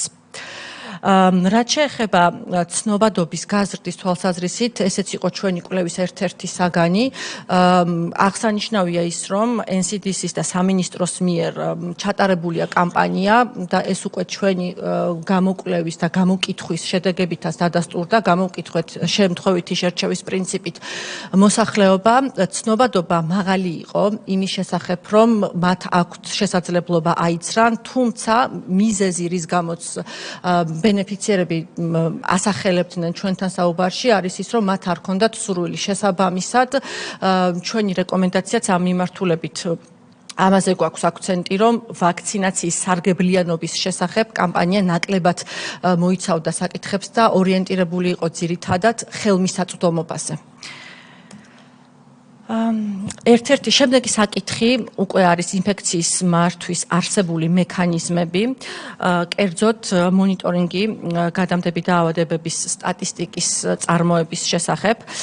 ცენტრი მუნიციპალური საზოგადოებრივი ჯანმრთელობის სამსახურის ჩართულობით ეპიდზედამხედველობის პროგრამის ფარგლებში აგროვებს ინფორმაციას სხვადასხვა პათოლოგიური აგენტის მიერ გამოწვეული დაავადებებისა და მდგომარეობის შესახებ მთელი ქვეყნის მასშტაბით, თუმცა მათი შეგროვების და ზედამხედველობის მექანიზმი შეიცავდა გარკვეულ ნაკლოვანებებს, მაგალითად სასწრაფო შეტყობინებას დაქვემდებარებული დაავადებების და მდგომარეობის ფარგლებში დაფიქსირებულ მონაცემთა ურთიერთშედარებით აღმოჩნდა, რომ ზოგიერთი ნოზოლოგიის შემთხვევაში საყოველთაო ჯანმრთელობის დაცვის მართვის პროგრამის მონაცემებით ფიქსირდებოდა იმაზე მეტი მონაცემი, ვიდრე ცენტრს ჰქონდა და ამ შემთხვევაში გვქონდა გარკვეული აცდენა, რამაც მიგვიყვანა იმ დასკვნამდე, რომ გარკვეული ნაწილი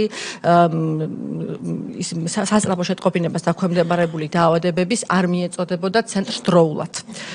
შერჩეული დაავადებების მდგომარეობების 22-23 წლებში ჩატარებული ეპიდკვლევების შესწავლის შედეგად გამოვლინდა, რომ დაავადებათა ზედამხედველობის ელექტრონულ სისტემაში დაფიქსირებული ინფორმაცია ჩატარებულ ეპიდკვლევებთან დაკავშირებით 53% შემთხვევაში არ იყო სრულყოფილი, გულისხმობთ იმას, რომ ელექტრონულ სისტემაში არსებული ოფციები არ იყო შევსებული. და რაც შეეხება უშუალოდ უკვე მექანიზმების მეორე ნაწილს, ეს არის ადგილზე მონიტორინგი 2022 წლის მონაცემებით, ადგილზე ვიზიტით 4ჯერადად, ანუ სრულად შემოწმდა მუნიციპალური საზოგადოებრივი ჯანმრთელობის სამსახურის 5%, ხოლო ეს რიცხვი 2023 წლისთვის გაზრდილი იყო 35%-მდე. და ასევე ბოლო საკითხი, რომელიც ასევე ერთ-ერთი მნიშვნელოვანია, დანერგილი მექანიზმების ეფექტიანობის გაძლიერების თვალსაზრისით წარმოადგენს ეს ადამიანური რესურსების მართვა. საზოგადოებრივი ჯანმრთელობის სისტემის ეფექტიანად მუშაობისთვის აუცილებელია კადრების ადეკვატური რაოდენობის განსაზღვრა, შესაბამისი ფუნქციისა და სამუშაო აღწერილობის მინიჭება, შესაბამისი კომპეტენციების განსაზღვრა და თანამედროვე სტანდარტებით უწყვეტი გადამზადების პროცესის უზრუნველყოფა. ეს არის ჯანდაცვის მსოფლიო ორგანიზაციის რეკომენდაცია. შესაბამისად, ჩვენც ვიხემძღვანელეთ როგორც ერთ-ერთი კრიტერიუმი, რის მიხედვითაც შევაფასეთ არსებული მდგომარეობა საზოგადოებრივი ჯანმრთელობის ცენტრებში. აუდიტის ფარგლებში გამოვლინდა შემდეგი საკითხები: საზოგადოებრივი ჯანმრთელობის ცენტრების 46% ჯამურად დასაქმებული ჰყავდა ყველა პროფილის გათვალისწინებით იმაზე ნაკლები შრომითი რესურსი, ვიდრე განსაზღვრული და რეკომენდირებული იყო ბრძანებით. ამასთან პროფილური შრომითი რესურსის შემთხვევაში აღნიშნული მაჩვენებელი შეადგენდა შესაბამისობა დაფიქსირდა ცენტრების 32% შემთხვევაში. სისტემაში ახალი კადრების შედინების მაჩვენებელი იყო დაახლოებით 5% შეადგენდა, ხოლო საპენსიო ასაკს მიღწეული პროცენტული მაჩვენებელი დაახლოებით 40% იყო და ამითაც ხაზგასმულია ის, რომ ახალი კადრების დეფიციტია ამ მიმართულებით. მოცემულ საკითხებზე გავეცით რეკომენდაციები, გაცემული გვაქვს სულ 3 რეკომენდაცია. პირველი სამინისტროს და ცენტრს და სამივე რეკომენდაცია სამინისტროს და ცენტრის მიმართულებით არის გაცემული. პირველი შეეხება გრიპის საწინააღმდეგო ვაქცინაციას. წაგიკითხავთ რეკომენდაციას თუ შეიძლება. გრიპის საწინააღმდეგო ვაქცინის მოცვის მაჩვენებლის ზრდის მიზნით დაინერგოს შესაბამისი მექანიზმები, როგორც მოსახლეობის, ასევე სავალდებულო ვაქცინაციას დაქვემდებარებული სეგმენტისა და რისკ ჯგუფებისათვის, ამასთანავე გაზრდილი მოთხოვნის პირობებში გათვალისწინებული იქნას ვაქცინის სათანადო რაოდენობით უზრუნველყოფა. მეორე რეკომენდაცია შეეხება უკვე ინფორმაციის მოპოვების მექანიზმებს.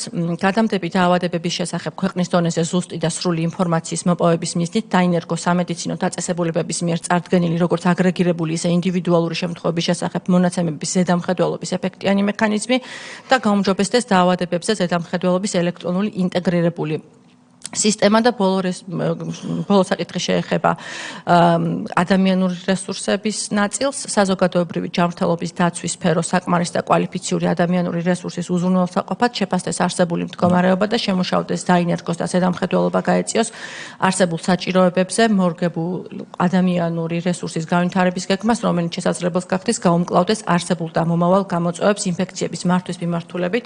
სამივე რეკომენდაცია გაზიარებული გვაქვს აუდიტის ობიექტთან, რომლის მხრიდანაც არ ყოფილა დამატებითი შენიშვნები ამ საკითხებთან დაკავშირებით და შესაბამისად მიმდინარე სტატუსი აქვს მოცემულ რეკომენდაციებს. მადლობა. მადლობთ. კალბატონო ირინა. გთხოვთ.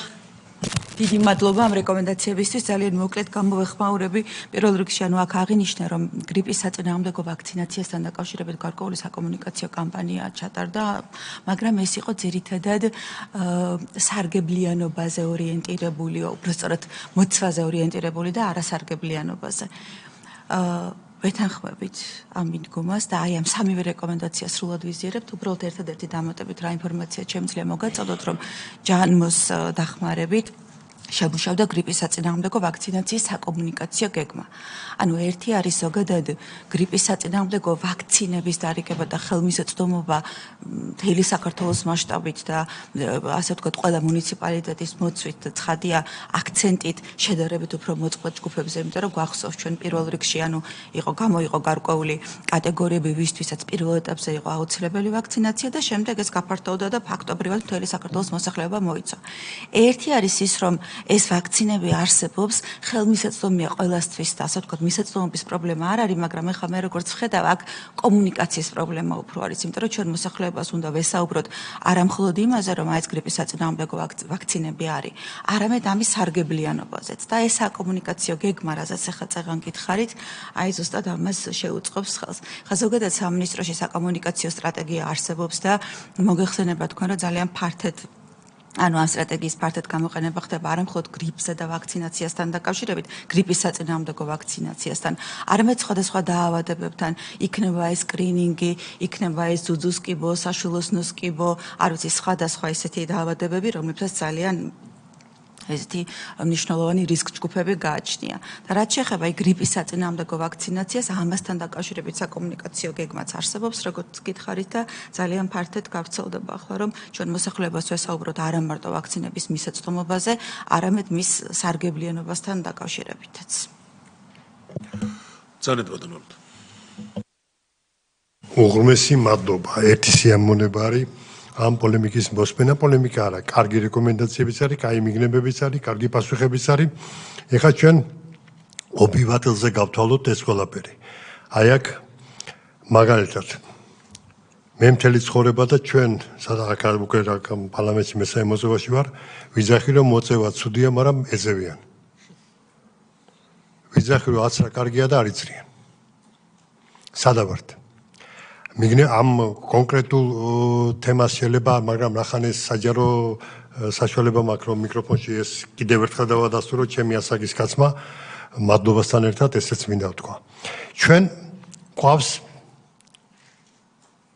ტრები. ადამიანებს არ გულისხმობ და პოლიტიკურ ძალებს, აქ დეპოლიტიზებულია ჩემი. მაგალითად თამბაქოს მწარმოებლები გვებძვიან, გვჯობნიან. ანუ ვერ ვაჯობეთ, მაგათ პოლემიკაში ვერ დავარწმუნეთ. ცდელობას არ აკლებს სამინისტრო. ეუბნება რომ ეს გვაქვს, გთხოვთ, ამ ჯგუფს ეკუთვნის, ეს გართულება შეიძლება მოგვივიდეს. ყოველ დღე სეზონურია, ახალია, მართალია ნებაყოფლობითია, მაგრამ აი რეკომენდაცია და დაიხარჯება დრო, დაიხარჯება საერთო დრო, შევწუხდებით, გამოვა ერთი ანტივაქსერი, ერთი, დღეს ყველას ტელეფონი მიჭირავს და რამდენი არიან იცით? ეს ბლოგერები, ერთი ვიღაცა რომელსაც სახელი არ ვიცით, არც გვარი არ ვიცით, არაფერი და ვიღაცა ინსტიტუტის არ აქვს დამთავრებული, ჩართავს ამას და მოიყვანს მაგალითს, ვაქცინა კლავს. და საფუძველი მისცა მსოფლიო მაგალითად კოვიდის ვაქცინაციამ დაარღვია ბევრი რამე. Take უცბად ეს რო წამოვა წინაპალზე, ხო ვიცით რა შეცვალ საქმე, ბევრი დანაშაული იქ არის სიღრმეში, სადაც ეთიოპათოგენეზურად თუ არ მიაგენი, მიზეზე ვერ გახვალ მის გამოკეთილშობილების გზაზე. ჩვენ უნდა აი რა უპირატესობა აქვს ექიმს, განათლებულ ადამიანს, აი ოჯახის ექიმს, ვისაც ენდობი იმ ადამიანს, მან უნდა უთხრას რა სარგებელი აქვს ამ ვაქცინას. და სად უნდა შევიდეს ესა? დედის რძესთან ერთად მერე სკოლაში სკოლის ექიმის მეოხებით. იმ ბავშვს, რომელსაც ავხსნით ამ მიმართულებით, რომ შენი პირადი გიგიენის საკითხები, ეს საკითხები, მათ შორის ვაქცინაცია არის სარგებლის მომტანი. აქ უნდა დავხარჯოთ დრო. ეს ძალიან რუტინაა, მუდმივად განახლებადია.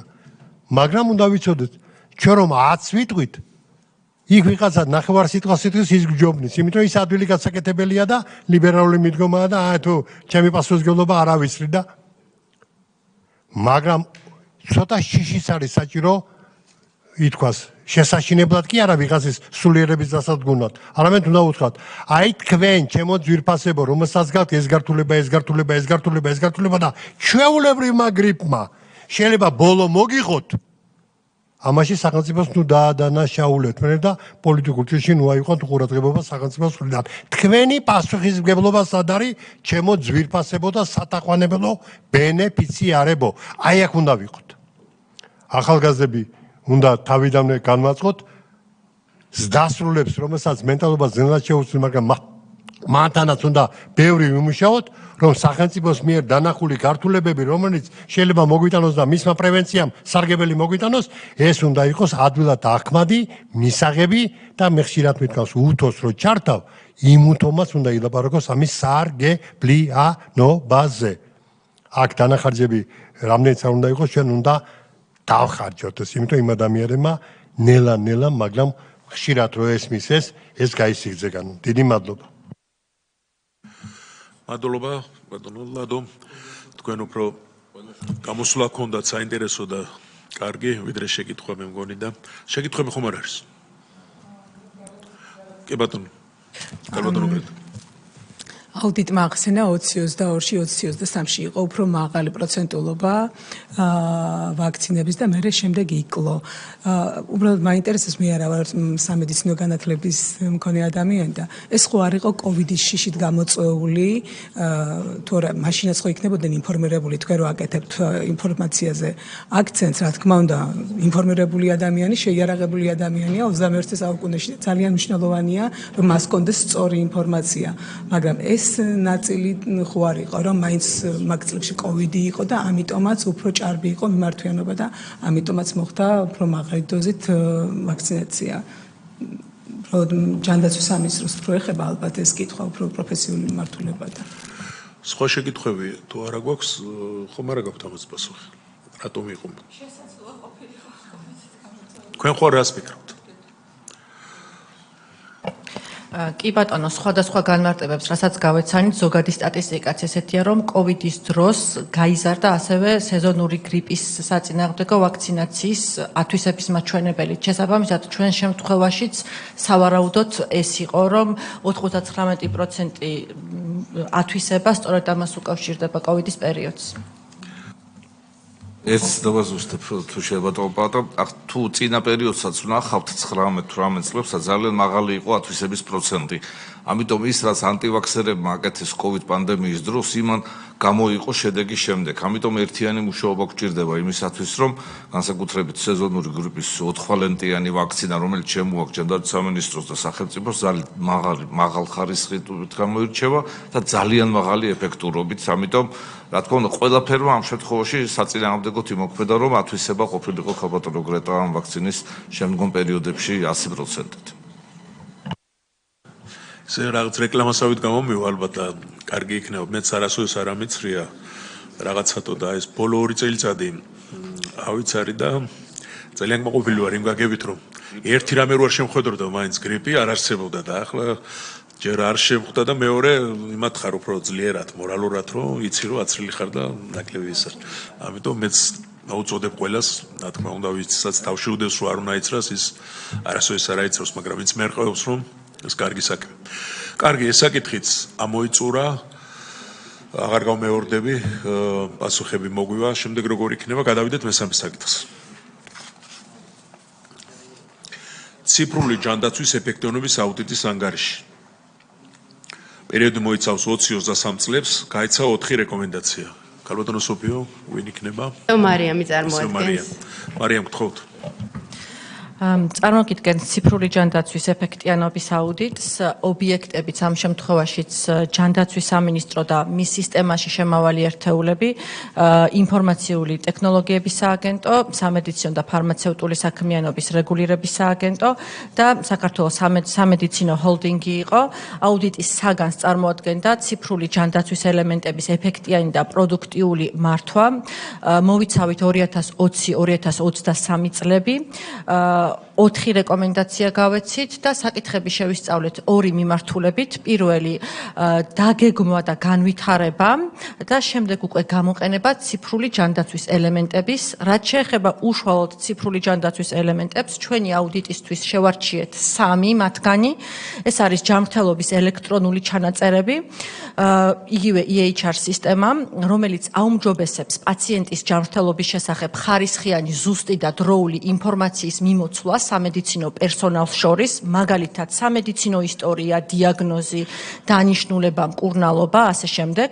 მეორე ელემენტი, რომელიც დავფარეთ ამ აუდიტის ფარგლებში, ეს იყო ელექტრონული რეცეპტების სისტემა, რომლის გამოყენებით შესაძლებელია როგორც ექიმების მიერ დანიშნული მედიკამენტების რაოდენობის, შემადგენლობის და მიზანშეწონილობის ზედამხედველობა, ასევე აფთიაქების მიერ რეცეპტს დაქვემდებარებული მედიკამენტების გაცემაზე მონიტორინგი და მესამე საკითხი ეს არის უშუალოდ ტელემედიცინა, რომელიც გულისხმობს სამედიცინო მომსახურების დისტანციურად უზრუნველყოფას და განსაკუთრებით ღირებული ინსტრუმენტია ჯანდაცვის სერვისებზე თანაბარი ხელმისაწვდომობის საუმჯობესებლად, მაგალითად, სოფლად მცხოვრები მოსახლეობისათვის ექიმ სპეციალისტის მომსახურების გადაადგილების გარეშე მისაღებად.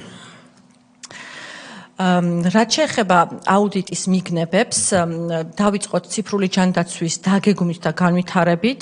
პირველ საკითხად გამოტანილი გვაქვს დაგეგმვა.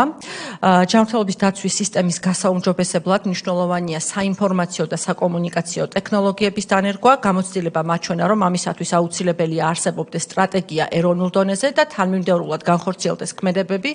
აღნიშნულიც კრიტერიუმიც გამოყენებული გვაქვს ასევე WHO-ს კვლევებიდან.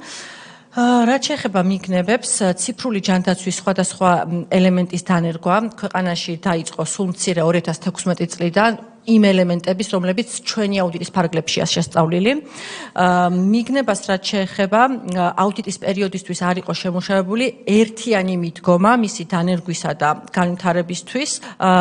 ჯანმრთელობის დაცვის განვითარების 2022-2030 წლების ეროვნული სტრატეგიის ფარგლებში გაწერილია გარკვეული მიზნები ჯანდაცვის მართვის საინფორმაციო სისტემის გასაძლიერებლად, სადაც სამწლიანი სამოქმედო გეგმის მიხედვით გაწერილია დაგეგმილი აქტივობები და მისი შესრულების ინდიკატორები.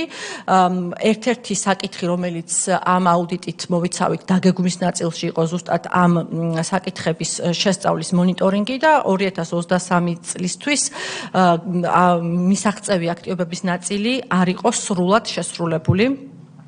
2018 წელს ჯანმრთელობის შესახებ ელექტრონული ჩანაწერების სისტემის შექმნისა და დანერგვის პროცესის ეფექტიანად წარმართვისთვის მომზადდა სამოქმედო გეგმა, სადაც გათვალისწინებული იყო EHR სისტემის დანერგვისთვის რამდენიმე აქტივობა, საიდანაც გარკვეული ნაწილი კვლავ არ იყო შესრულებული აუდიტის პერიოდისათვის. ეს რაც შეეხებოდა დანერგვის ნაწილს. განვითარების ნაწილის კუთხით ჯანმრთელობის შესახებ ელექტრონული ჩანაწერების სისტემის წარმოების წესში მითითებული ფუნქციონალები, როგორიც არის მაგალითად იმუნიზაცია და C-ჰეპატიტის სკრინინგის მონაცემები, აუდიტის პერიოდისთვის არ იყო ასახული EHR სისტემაში. ასევე აუდიტის პერიოდისთვის არ იყო განხორციელებული EMR-ი, იგივე სამედიცინო დაწესებულებების ელექტრონული სამედიცინო ჩანაწერების სისტემის თავსებადობის შემოწმება EHR სისტემასთან. აუდიტის ჯგუფის მიერ შემოწმდა ერთ-ერთი სამედიცინო დაწესებულება, რომლის მაგალითითაც ჩანს, რომ EHR სისტემაში ასახული იყო EMR სისტემის შემთხვევათა 82%. პაციენტის გვერდი ხელმისაწვდომია 2024 წლის ნოემბრიდან EHR სისტემაში, თუმცა დაბალი იყო ინფორმირებულობა ჯანმრთელობის ელექტრონული ჩანაწერების სისტემის შესახებ იმ პაციენტებს შორის, რომელიც ჩვენ დავფარეთ ჩვენი გამოკითხვებით. მაგალითად, 150 გამოკითხულიდან 99 მიუთითებდა, რომ არ სმენიათ ამ სისტემის შესახებ, თუმცა შეიძლება უკვე ამოქმედების შემდეგ დღეს უკვე სხვა სურათია, ჩვენ საუბარი გვაქვს ჩვენი აუდიტის პერიოდისთვის. ჯანმრთელობის შესახებ ელექტრონული ჩანაწერების EHR სისტემაში არ იყვნენ აუდიტის პერიოდისთვის ჩართული ოჯახის ექიმი და სოფლის ექიმი, რომელიც ძალიან მნიშვნელოვანი რგოლია. შესაბამისად, მათ არ ჰქონდათ წვდომა პაციენტის შესახებ არსებულ ჯანმრთელობის შესახებ ელექტრონულ ინფორმაციაზე, რომელიც სავარაუდოდ მათთვის იქნებოდა მნიშვნელოვანი შემდგომი დიაგნოსტირებისთვის. ამ საკითხზე გავეცით ერთი რეკომენდაცია და შემდეგი სამი რეკომენდაცია უკვე გაცემული გვაქვს გამოყენებაზე, ამიტომ ამ საკითხით პირველ ნაწილში მხოლოდ პირველ რეკომენდაციას მოგახსენებთ. სამინისტროს მისამართით არის გაცემული ციფრული ჯანდაცვის ელემენტების ჯანმრთელობის შესახებ ელექტრონული ჩანაწერების და ელექტრონული რეცეპტების სისტემების, ასევე ტელემედიცინის სერვისის ეფექტიანად დანერგვისა და ფუნქციონირების მიზნით შემუშავდეს მათი განვითარების სამოქმედო გეგმა და მისი შესრულების თანმიმდევრული ადმინისტრირების მექანიზმები, სადაც ასევე გათვალისწინებული იქნება სამინისტროს სისტემაში არსებული ელექტრონული სისტემებიდან მონაცემების დროული ასახვა, სამედიცინო დაწესებულებების ადგილობრივი სამედიცინო ჩანაწერების სისტემების თავსებადობის შემოწმება. აღნიშნულ რეკომენდაციასაც აქვს ამ ეტაპისთვის მიმდინარე სტატუსი. მადლობთ, ბატონო გიორგი. პირველი რომ ასევე ამ ინფორმაციული ტექნოლოგიების მიმართულებით თუნდაც გასულ წელს საკმაოდ დიდი ნაბიჯები გადაიდგა. ანუ ჩვენ მუდმივად მუშაობთ განვითარების პროცესზე ინფორმაციული ტექნოლოგიების. მე შემიძლია ვთქვა, რომ ბევრი აქ ასახული რეკომენდაცია უკვე გამოსწორებული არის, იგივე ეგრეთ წოდებული EHR სისტემა, რაზეც საუბრობდნენ აუდიტის წარმომადგენლები. შემიძლია ცალსახად განვაცხადო, რომ ყველა დაუშვათ ჯანდაცვის სამინისტროს მხარე EHR-ი, ანუ ჩვენი ასე ვთქვათ ბაზები, სადაც არის ასახული მონაცემები, უпростоრად სულად არის თავსებადი EMR სისტემასთან, ანუ კლინიკების მხარესთან და თუ დაუშვათ იმ შემთხვევაში თუ კლინიკების მხარეს ასე ვთქვათ არ გააჩნიათ EMR სისტემა, ანუ პროგრამული, მათ საშუალება აქვთ, რომ იგივე ინტერნეტის საშუალებით შევიდნენ EHR-ის web გვერდზე და ინტერნეტის საშუალებით შეიყვანონ უკვე ამ web გვერდის საშუალებით შეიყვანონ მონაცემები. ასევე e-prescription-იც იყო, ასე ვთქვათ, ნახსენები, ეს არის ელექტრონული რეცეპტები, აქაც გარკვეული ხარვეზები არსებობდა გასული წლების განმავლობაში. უბრალოდ თუ გნებავდა კონკრეტები, რაც უკვე 2024 წლის იგივე მეოთხე კვარტალში უკვე გამოსწორდა, იგივე გარდაცვალების პრობლემები იყო, ასე ვთქვათ, ასახული, ანუ გარდაცვალებას ვერ კითხულობდა ხშირ შემთხვევაში, ასე ვთქვათ, პროგრამა და ეს უკვე პრაქტიკულად გამორიცხული არის შესაბამისად ის ხარვეზები, რაც უკვე აქ აუდიტს, ასე ვთქვათ, მათი მოკლევის პროცესში ჰქონდათ, ასე ვთქვათ, მიგნებული, ბევრი მათგანი უკვე, როგორც აღნიშნე, უკვე შესრულებული არის, რასაც რა თქმა უნდა დამატებით წარმოგიდგენთ და ის ნაწილი, ასე ვთქვათ, რაც ასევე აღნიშნე, რომ მუდმივი განვითარების პროცესში არის, იგივე ინფორმაციული ტექნოლოგიები, ეს ყველას მოგეხსენებათ, ამ განვითარების პროცესსაც, რა თქმა უნდა, დეტალურად ყველაფერს გაგაცნობთ. მადლობა, შეკითხვები არ არის, ამ საკითხის შემდეგი რეკომენდაციები. მეორე ნაწილი შეეხება ციფრული ჯანდაცვის ელემენტების გამოყენებას, რაზეც გაცემული გვაქვს სამი რეკომენდაცია და თითოეული საკითხის მიხედვით მოგახსენებთ პირველ რიგში მიგნებებს. დავიწყოთ ელექტრონული ჯანმრთელობის ჩანაწერების სისტემით. ძირითადი მიგნებები, რაც გამოვლინდა, არის ის, რომ დაახლოებით 16,000 პროფესიულად აქტიური ექიმიდან 24% 2023 წლისთვის არ იყო ჩართული აღნიშნულ სისტემაში. ასევე სტაციონარული და ამბულატორიული შემთხვევების წილი, რომელიც არ იყო ასახული EHR სისტემაში 2022-23 წლებში შეადგენდა დაახლოებით 50%-ს და ასევე სისტემაში არ იყვნენ ჩართული მაღალი რისკის შემცველი საქმიანობის დაწესებულებების 57%, ხოლო სტაციონარული დაწესებულებების 4% დანარჩენი ჩართული იყო აღნიშნულ სისტემაში. რაც შეეხება შემდეგ ელემენტს ციფრული ჯანდაცვის, ეს არის ელექტრონული რეცეპტების სისტემა. აქ მთავარ მიგნებად ფიქსირდება ის, რომ აფთიაქების 32% არ არის ჩართული ელექტრონული რეცეპტების სისტემაში და ქვეყნის მასშტაბით რეცეპტს დაქვემდებარებული ფარმაცევტული პროდუქტის მომხმარებელზე გაცემული რეცეპტების ჯამური რაოდენობიდან, რომელიც დაახლოებით 498,000 იყო, 67% ელექტრონული რეცეპტის გარეშე იყო გაცემული და ასევე 150 გამოკითხული მოქალაქიდან უმეტესობა მიუთითებდა, რომ სმენიათ ელექტრონული რეცეპტების შესახებ, თუმცა 96 მათგანი აღნიშნავდა, რომ ბოლო 1 წლის განმავლობაში არ ქონდა შესძენილი მედიკამენტი ამ სისტემის საშუალებით. და ბოლო კომპონენტი ტელემედიცინაა, რომლის ფარგლებშიც გამოვლინდა შემდეგი საკითხები. დაბალი იყო პაციენტების მიერ სერვისის მიღების მაჩვენებელი 2022 წლის ივლისიდან 2024 წლის ივლისამდე პერიოდი დავფარეთ, სადაც პოტენციურად 97,000 ბენეფიციარი იყო.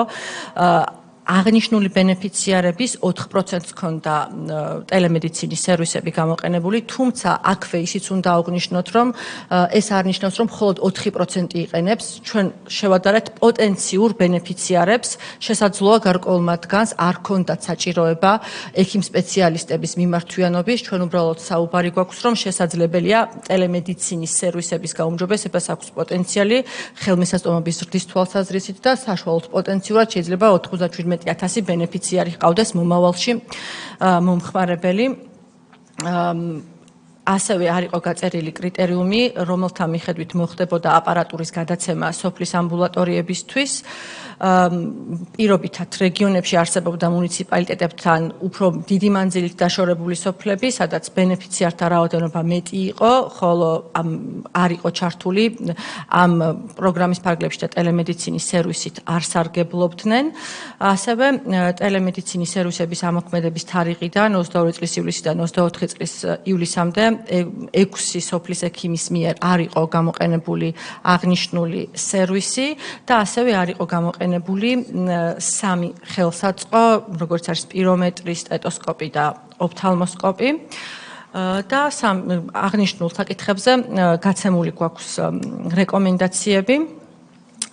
სამინისტროს და რეგულირების სააგენტოს აქვს მეორე რეკომენდაცია ელექტრონული ჩანაწერების სისტემაში ჩართული მომხმარებლებისათვის მუდმივად განახლებად და სრულ მონაცემებზე წვდომის მიზნით შემუშავდეს ეფექტიანი ზედამხედველობის მექანიზმი, რომელიც გააზრდის ექიმებისა და სამედიცინო დაწესებულებების ჩართულობას, რითაც გაუმჯობესდება პაციენტის ჯანმრთელობის შესახებ არსებული ინფორმაციის დროულად და სრულად ასახვის მაჩვენებელი.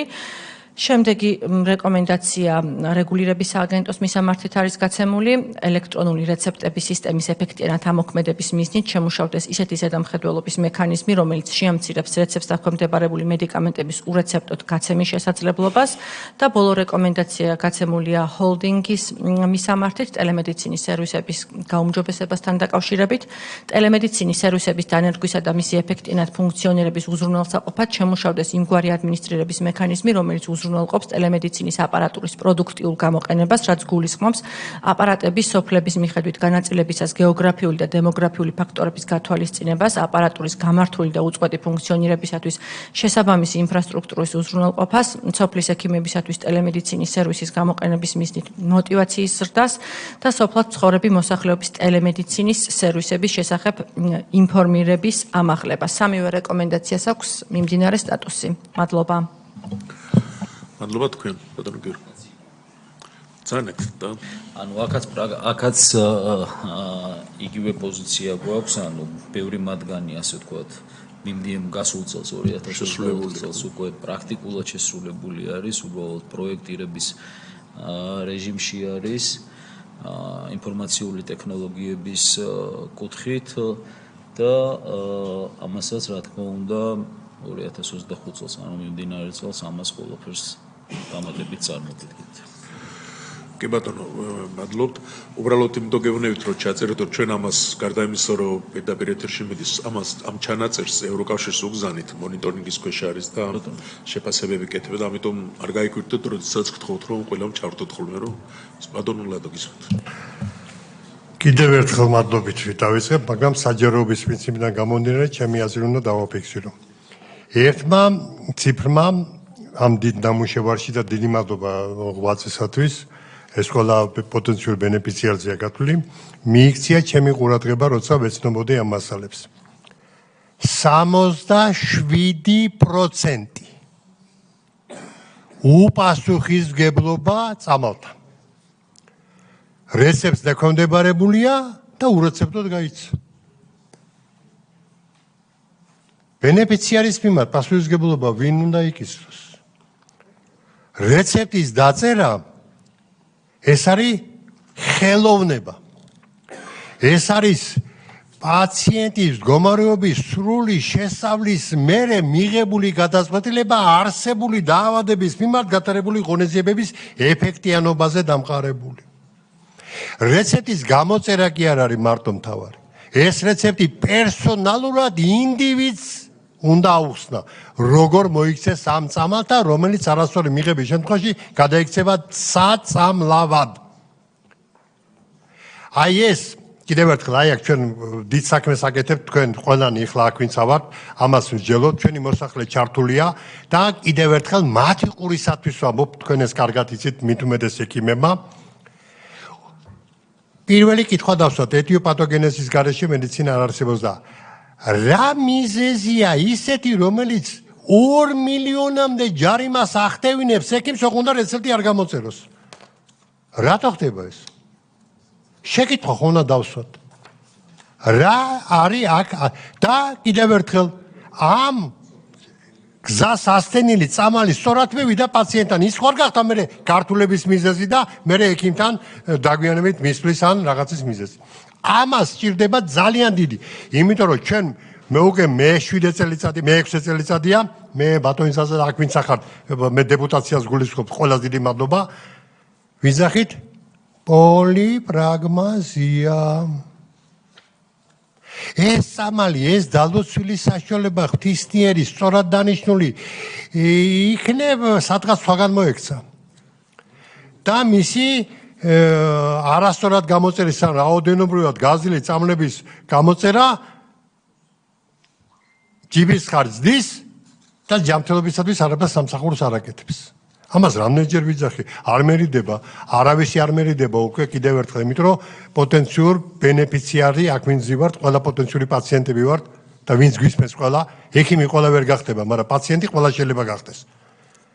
და იატროგენია სად არის ექიმის მიერ არასწორად დანიშნული წამალის გამოწვეული დაავადება.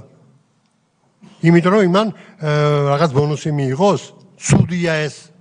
ძალიან ცუდია. და ეს არ არის მარტო საქართველოში. მე კიდევ ერთხელ მინდა ჩვენ პოლიტიკურ ოპონენტებს ვუთხრა, მე რო იცია ხოლმე საქართველოს. ეს არის დედამიწის გამოწვევა.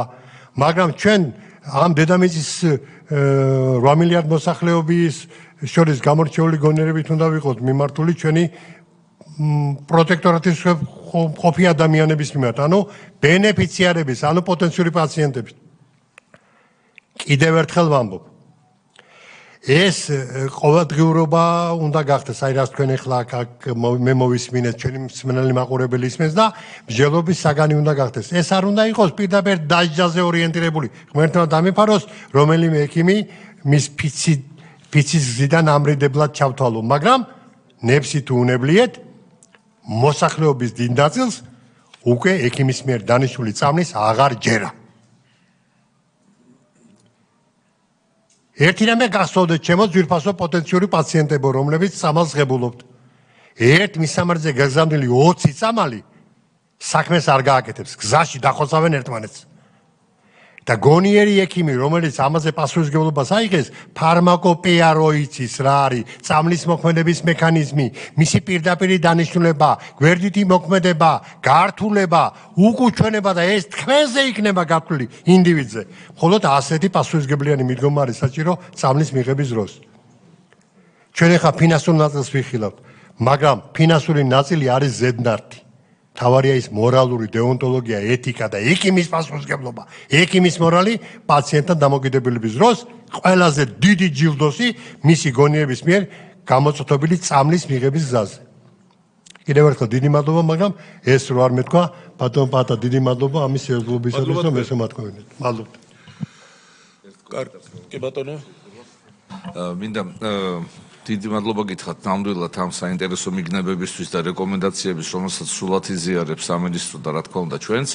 აქ მინდა მაინც ერთობლივად მუშაობა გამკაცდეს და გაძლიერდეს ელექტრონული რეცეპტების მიმართ, იმიტომ რომ თითქმის უკვე 7-8 წელია რაც დაიწყო ეს ყველაფერი და მიმდინარეობს მიდის აი პერიოდულობით. ავაზემოთ, შემდეგ ისე გვაქვს ჩამოვარდნა, ამიტომ რაღაც მექანიზმი უნდა შევქმნათ, რომ ეს იყოს მუდმივი და ვერაფერი ვერ უნდა შეეხოს ამ სისტემას და ჩვენ მზათავართ აქ რომ ჩავერთოთ ჯანმრთელობის დაცვის კომიტეტი პარლამენტის სრულად, რომ ხარდაჭერა ქონდეს სამინისტროს ამ საქმის ბოლომდე მიყვანოს, რათა 100%-ით იყოს მოცული ეს ყველაფერი და ის ციფრები, რაც ახლა გაჟღერდა აუდიტის მიერ და კოლეგების მიერ, რომ ნამდვილად აღმოფხრილი იყოს. დიდი მადლობა. კარგი, ამით ეს საკითხიც ამოიწურა, გადავდივართ ბოლოს საკითხზე. სამედიცინო დაწესებულებების ზედამხედველობის ეფექტიანობის აუდიტის ანგარიში 22-23 წლები გაიცა 6 რეკომენდაცია, დაყოფილი არის ეს რეკომენდაციები ორ ჯგუფად. მოხსენებელი? კი ბატონო. წარმოგიდგენთ სამედიცინო დაწესებულებების ზედამხედველობის ეფექტიანობის აუდიტს. აუდიტის ობიექტი ჯანდაცვის სამინისტრო და სამედიცინო და ფარმაცევტული საქმიანობის რეგულირების სააგენტო იყვნენ. აუდიტის საგანს წარმოადგენდა სამედიცინო დაწესებულებების ზედამხედველობის მიმართულებით შემუშავებული და დანერგილი მეთოდოლოგიისა და მექანიზმების ეფექტიანობის შეფასება. დავფარეთ 2022-2023 წლები. შემდეგი მიმართულებებით სამედიცინო დაწესებულებების ზედამხედველობის მეთოდოლოგია და დანერგილი მექანიზმების შევისწავლეთ და ასევე მეორე საკითხად შესწავლილი გვაქვს პაციენტების საჩივრებსა და განცხადებებზე რეაგირების მექანიზმების ეფექტიანობა, რომლის ფარგლებშიც გაცემული გვაქვს 6 რეკომენდაცია. წარმოგიდგენთ ორ ნაწილად. ზოგადი კომენტარის სახით ვიტყვით, რომ საქართველოში სამედიცინო სერვისების კონტროლის სფეროში მთავარი პასუხისმგებელი უწყება სამედიცინო და ფარმაცევტული საქმიანობის რეგულირების აგენტურა, როგორც მოგეხსენებათ, რომელიც დაწესებულებებს ანიჭებს საქმიანობის უფლებას და აკონტროლებს კანონმდებლობით დადგენილი მოთხოვნების დაცვის მდგომარეობას, ხოლო სამინისტრო თავისი კომპეტენციის ფარგლებში უზრუნველყოფს სახელმწიფო პოლიტიკის შემუშავებასა და გატარებას, სამედიცინო დაწესებულებების ზედამხედველობის მიმართულებით არსებული მარეგულირებელი ნორმები ითვალისწინებს საქმიანობის დაწყებამდე და დაწყების შემდგომ კონტროლს, საქმიანობის დაწყებამდე კონტროლს ექვემდებარება მაღალი რისკის სამედიცინო საქმიანობის თანხმობის გაცემა და ასევე ნებართვების გაცემა. პირველი საკითხი ძირითადად ამბულატორიულ სერვისებს გულისხმობს, ხოლო მეორე ნაწილი ჰოსპიტალურს და ასევე საქმიანობის დაწყების შემდეგ კონტროლი, რაც გულისხმობს შერჩევითი კონტროლის გზით დაწესებულებების დაფარვას. რაც შეეხება უშუალოდ აუდიტის მიგნებებს, პირველ საკითხად სამედიცინო დაწესებულებების ზედამხედველობის მეთოდოლოგია და მექანიზმები გვაქვს გამოტანილი. დანერგილი მექანიზმები არ იყო საკმარისი სამედიცინო დაწესებულებების სრულყოფილი ზედამხედველობისთვის. ეს არის ის ძირითადი მიგნება, რომელიც ჩვენი აუდიტის ფარგლებში ამ საკითხთან მიმართებით გამოვლინდა. ზედამხედველობის მიზნით სამედიცინო დაწესებულებების შერჩევის პროცესში არსებული კრიტერიუმები სათანადოდ ვერ უზრუნველყოფდნენ რისკზე დაფუძნებულ მიდგომას. კერძოდ, მექანიზმები უმეტესად მოიცავდა ნებართვის მფლობელი სტაციონარული დაწესებულებების ზედამხედველობას და არ ფარავდა მაღალი რისკის შემცველი საქმიანობის განმახორციელებელ სამედიცინო დაწესებულებებს და შედეგად 2022-23 წლებში სამედიცინო დაწესებულებების დაფარვის მაჩვენებელი შემდეგია.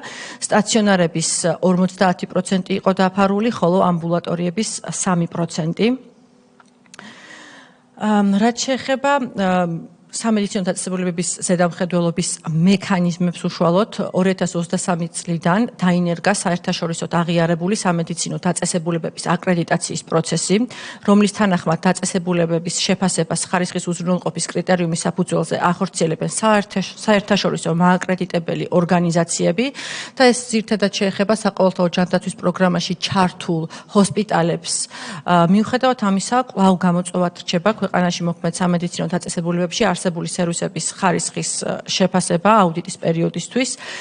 პირველი კერძოდ გულისხმობთ იმას, რომ არ იყო შემუშავებული სამედიცინო დაწესებულებების ზედამხედველობის შესაბამისი მეთოდოლოგია, დაწესებულებების შემოწმების პროცესში არ იყო შემუშავებული სერვისების ხარისხის შეფასების მექანიზმი, შესაბამისად შემოწმებები ძირითადად ორიენტირებული იყო დაწესებულებებში უსაფრთხო გარემოს შეფასებაზე და ნაკლებად იყო ორიენტირებული ხარისხის ინდიკატორების შემოწმებაზე. და ასევე ზედამხედველობის პროცესში არ იყო შემუშავებული საერთაშორისო პრაქტიკით აღიარებული მაგალითად ისეთი მექანიზმები, რომელიც უზრუნველყოფს დაწესებულებათა რეიტინგული სისტემით შეფასებას და შემდეგ უკვე მონაცემების საჯაროობას იმ მიზნით, რომ მოქალაქეებს კონდეთ ინფორმირება სამედიცინო დაწესებულებებში არსებული მდგომარეობის და სერვისების შესახებ. იგივე ამავე ნაწილში სამედიცინო დაწესებულებების ზედამხედველობის მექანიზმების დაფარვის კუთხით შემდეგი მიგნება.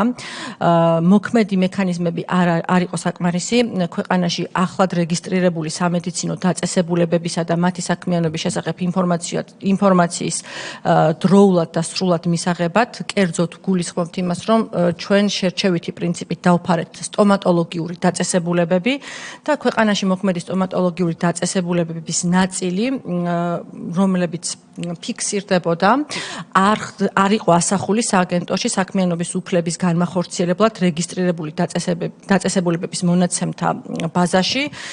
ესეთი დაწესებულებები შეადგენდა 28%. და ამ საკითხში, ნაწილში ბოდიში, ბოლო საკითხი ეხება უშუალოდ ზედამხედველობის პროცესში ჩართული ადამიანური რესურსების საკმარისობას. მიზეზი, რის გამოც ეს საკითხი გამოვიტანეთ, იყო ის, რომ მნიშვნელოვან გამოწვევად რჩებოდა დაწესებულებების რაოდენობრივი მოცვა და ჩავატარეთ ანალიტიკა იმის შესამოწმებლად, რამდენად საკმარისია არსებული რესურსი ოპტიმალური რაოდენობის დაწესებულებების მოცვის თვალსაზრისით.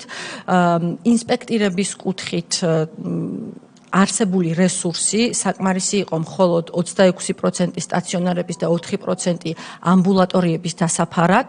შესაბამისად, სააგენტოს უხდებოდა დაახლოებით 60% რესურსის დამატება სხვადასხვა სამმართველოდან და სამინისტროდან, რომელსაც ჰქონდა სისტემატიური ხასიათი. სწორედ ამ მიზნით გადავწყვიტეთ, რომ ჩაგვეტარებინა ანალიტიკა. პირველ რიგში, რა თქმა უნდა, ხაზს ვუსვავთ იმას, რომ ეს უშუალოდ სააგენტოს პრეროგატივაა შეაფასოს რა რაოდენობის სამიზნე მაჩვენებელი რა შეიძლება იყოს და რა რაოდენობის დაწესებულებების მოცვა იქნება ოპტიმალური როგორც სტაციონარების, ასევე ამბულატორიების თვალსაზრისით და მხოლოდ ამის შემდეგ შეგვიძლია საუბარი რესურსების ოპტიმალურობის და საკმარისობის კუთხით, თუმცა ვინაიდან ერთ-ერთ საკითხად გამოჩნდა ის, რომ წლების რამდენიმე წლის სტატისტიკით, 2-3 წლის სტატისტიკით დაახლოებით 40% რესურსი, საბოდიში 60% რესურსი სხვადასხვა სამმართველოდან და სამინისტროდან არის ჩართული. შესაბამისად, დაახლოებით დავთვალეთ 5 წლის პერსპექტივაში კადრების ზრდის შემთხვევაში რა რაოდენობით არის შესაძლებელი შემოწმებების და დაწესებულებების მოცვა და დაახლოებით გვაქვს შემდეგი სურათი, ყოველწლიურად 20%-იანი ზრდის შემთხვევაში 2030 წლისათვის შესაძლებელი იქნება დაწესებულებების 55%-ის ამბულატორიული ნაწილის მოცვა, რაც შეეხება ჰოსპიტალურ ნაწილს, შესაძლებელი იქნება სრულად მოცვა. თუმცა აქ კიდევ ერთხელ ხაზს გაუსვავთ იმას, რომ პირველ რიგში მეთოდოლოგია შესამუშავებელი არის თუ არა საჭირო 100%-იანი მოცვა ან 55%-იანი მოცვა და კადრების ზრდაც სწორედ იმ სამიზნე მაჩვენებლებთან მიმართებით უნდა მოხდეს, რაც მეთოდოლოგიით იქნება განსაზღვრული. რაც შეეხება რეკომენდაციებს, გაცემული გვაქვს 4 რეკომენდაცია. პირველი გაცემულია სამინისტროსა და რეგულირების სააგენტოს მისამართით.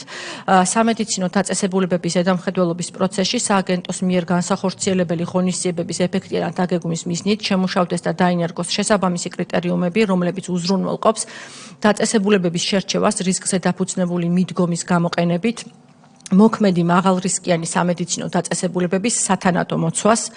მეორე საკითხი ასევე სამინისტროსა და რეგულირების სააგენტოს მისამართით გვაქვს გაცემული ჯანდაცვის სფეროში დასახული სტრატეგიული მიზნების მისაღწევად სამედიცინო დაწესებულებების მიერ მოქალაქეებისთვის ხარისხიანი სერვისების მიწოდების მიზნით შემუშავდეს და დაინერგოს შემოწმების ისეთი ინსტრუქციები, რომლებიც უზრუნველყოფს ქვეყანაში მოქმედი სამედიცინო დაწესებულებების შეფასებას საერთაშორისოდ აღიარებული ხარისხის კომპონენტების საფუძველზე, მეთოდოლოგიური სახელმძღვანელო, რომელიც უზრუნველყოფს კონტროლის პროცესში განსახორციელებული პროცედურების დეტალიზაციას, თანმიმდევრულობას, ერთგვაროვან მიდგომას და დროულობას და სამედიცინო დაწესებულებების შეფასების საჯაროდ ხელმისაწვდომი რეიტინგული სისტემა, რომელიც უზრუნველყოფს მოქალაქეთა ინფორმირებულობას სამედიცინო დაწესებულებებში არსებული მდგომარეობისა და სერვისების ხარისხის შესახებ, რაც ასევე საერთაშორისო კარგ პრაქტიკად ითვლება. მესამე საკითხი მხოლოდ რეგულირების სააგენტოს მისამართით არის რეკომენდაცია გაცემული სამედიცინო დაწესებულებების შემოწმების პროცესის ეფექტიანობისა და მოცვის გაზრდის მიზნით შეფასდეს როგორც არსებული მექანიზმების ეფექტიანობა, ასევე განისაზღვროს ადამიანური რესურსის ოპტიმალური რაოდენობა, რომელთა საშუალებით მიიღწევა დასახული მიზნები და შემუშავდეს და დაინერგოს პროფესიული განვითარების გეგმა, რომელიც უზრუნველყოფს შემოწმების პროცესში ჩართული ადამიანური რესურსის უწყვეტ განვითარებას. და ამ ნაწილში ბოლო რეკომენდაცია გაცემული გვაქვს სამინისტროს მისამართით სამედიცინო დაწესებულებების ზედამხედველობის პროცესის ეფექტიანად წარმართვის მიზნით შესაბამის უწყებებთან თანამშრომლობით შემუშავდეს და დაინერგოს მექანიზმი, რომელიც უზრუნველყოფს ქვეყანაში ახლად რეგისტრირებული სამედიცინო დაწესებულებებისა და მათი საქმიანობის შესახებ ინფორმაციის პერმანენტულ რეჟიმში მიღებას. აქ ხაზი უნდა გაუსვათ იმას, რომ გარკვეულწილად ეს მექანიზმი დანერგილია და დაწესებულება თვითონ არის ვალდებული, რომ აცნობს სამინისტროს, თუმცა ვინაიდან მქონდა ის მიგნება, რომელიც უკვე სტომატოლოგიურ დაწესებულებების მაგალითზე განვიხილეთ, დამატებითი მექანიზმების საჭიროება გახდა ნათელი. და მეორე საკითხი განისაზღვროს პრიორიტეტები არსებული მაღალი რისკის შემცველი სამედიცინო საქმიანობებიდან და დაინერგოს მექანიზმი, რომელიც უზრუნველყოფს საქმიანობის დაწყებამდე დაწესებულებების ადგილზე შემოწმებასა და შემდგომ კონტროლს. ამ შემთხვევაშიც რეკომენდაციებს აქვთ მიმდინარე სტატუსი. მადლობა. ქალბატონო მარიამ, თხოვნა მაქვს ცოტას გადაუხვიოთ წესიდან ბატონ ზაზასაც შეუთანხმდით დროის გამო და იქნების ორი რეკომენდაციაც წავიკითხოთ. ამოვწუროთ რეკომენდაციები და შემდეგ ერთად უპასუხებს და დეპუტატებსაც ვთხოვთ, რომ თუ რამე შეკითხვები აქვს დავინახსოვროთ, რომ ერთად დავსვათ ყველაფერზე. კი ბატონო. მადლობთ. მეორე საკითხი ამავე აუდიტის ფარგლებში, რაც გქონდა დაფარული, ეს არის პაციენტის საჩივრებსა და განცხადებებზე რეაგირება. მოგეხსენებათ, რეგულირების აგენტოს ერთ-ერთი მნიშვნელოვანი ფუნქცია სწორედ ეს არის. სამედიცინო დაწესებულებებში მიიღებულ სერვისებთან დაკავშირებულ საჩივრებზე რეაგირება არ არის დანერგილი მექანიზმი, რომელიც უზრუნველყოფს მოქალაქეთა საჩივრებისა და განცხადებების კლასიფიცირებასა და პრიორიტეტულობის განსაზღვრას მათი მნიშვნელობის მიხედვით. მოქალაქეთა მიერ სამედიცინო დაწესებულებებში მიიღებულ სერვისებთან დაკავშირებით 2022-23 წლებში წარდგენილი იყო დაახლოებით 680 საჩივარი, საიდანაც 2024 წლის სექტემბრის მდგომარეობით სააგენტოს დასრულებული ჰქონდა 33% შესწავლა, ხოლო 67% იყო მიმდინარე აუდიტის პერიოდისთვის და საშუალოდ 1-დან 3 წლამდე პერიოდს გულისხმობს აღნიშნული საჩივრების შესწავლა, თუმცა აქვე ისიც უნდა აღინიშნოს, რომ სააგენტო ამას ასეთ საკითხებს ძირთადად სარეცენზიოდ უგზავნის კონკრეტულ დაწესებულებას, სარეცენზიო მომსახურების მიმწოდებელია ვალდებული, რომ დასკვნა წარადგინოს, რაც დროში ჭიანურდება და მათი მხრიდან არ არის დროულად წარმოდგენილი დასკვნები, შესაბამისად სააგენტოსაც 67% მიმდინარეთ აქვს შესასწავლი და ის საკითხები, რომელიც იყო მაგალითად გაგზავნილი სარეცენზიოდ და დროულად არ ჰქონდათ დასრულებული და არ იყო გაგზავნილი, შეეხებოდა არასწორ მკურნალობას, გარდაცვალებას, არასწორ დიაგნოზს და მხოლოდ მცირე ნაწილი იყო ზოგადი ხასიათის. შესაბამისად, გავეცით რეკომენდაცია რეგულირების სააგენტოს მისამართით, რომ სააგენტოს მიერ დასახული მიზნების მიღწევის უზრუნველსაყოფად შემუშავდეს და დაინერგოს მექანიზმი, რომელიც სარეცენზიო მომსახურების მიმწოდებლის მხრიდან უზრუნველყოფს მნიშვნელოვანი კატეგორიის საკითხებზე პრიორიტეტულ რეაგირებას. და ბოლო რეკომენდაცია სამედიცინო დაწესებულებებში პაციენტებისათვის გაწეული სერვისების ხარისხის გაუმჯობესების მიზნით შემუშავდეს და დაინერგოს მექანიზმი, რომელიც უზრუნველყოფს მოქალაქეთა საჩივრებისა და განცხადებების პრიორიტეტიზაციასა და კლასიფიკაციას და მნიშვნელოვანი კატეგორიის განცხადებებზე დროულ და პრიორიტეტულ რეაგირებას.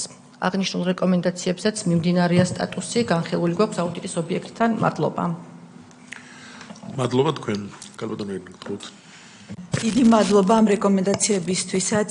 წინა სამ თემასთან დაკავშირებით და ამ თემების მსგავსად აქაც შეიძლება ითქვას, რომ ამ რეკომენდაციების ნაწილი უკვე შესრულებული არის, მაგრამ არის კიდევ რამდენიმე თემა, რასაც მაინც მინდა რომ გამოვეხმაურო და ხაზი გავუსვა.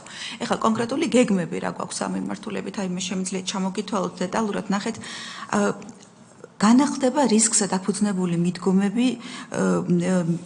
მიდგომებით დაწესებულებების შერჩევის და შემდგომი დაწესებულებების შერჩევა და მათი კონტროლი და აქ იქნება დიდი აქცენტი განსაკუთრებით მაღალი რისკის შემცველ სამედიცინო დაწესებულებებზე.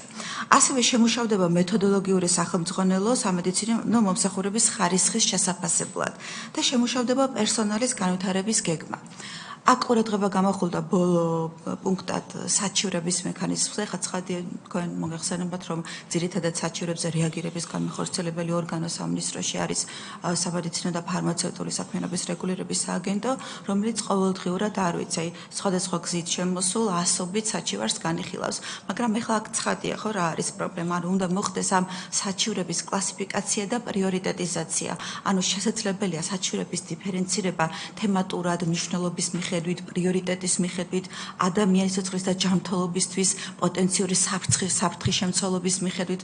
აი ამაზე გავაგრძელებთ ჩვენ მუშაობას, რომ კიდევ ამბობ, დღეს რეაგირების გარეშე არ რჩება არც ერთი საჩივარი, მაგრამ საჭირო გარკვეული კლასიფიკაცია, სისტემატიზაცია და რაღაც ანუ სისტემაში მოქცევა, რომ პრიორიტეტების მიხედვით რაღაცას მივანიჭოთ უფრო დიდი მნიშვნელობა და უფრო სწრაფად მოხდეს ამის განხილვა და ნუ რაღაცა შეიძლება დაუშვათ სამომავლოდ გადაიდოს. ეს საჩივრების განხილვის მექანიზმთან დაკავშირებით.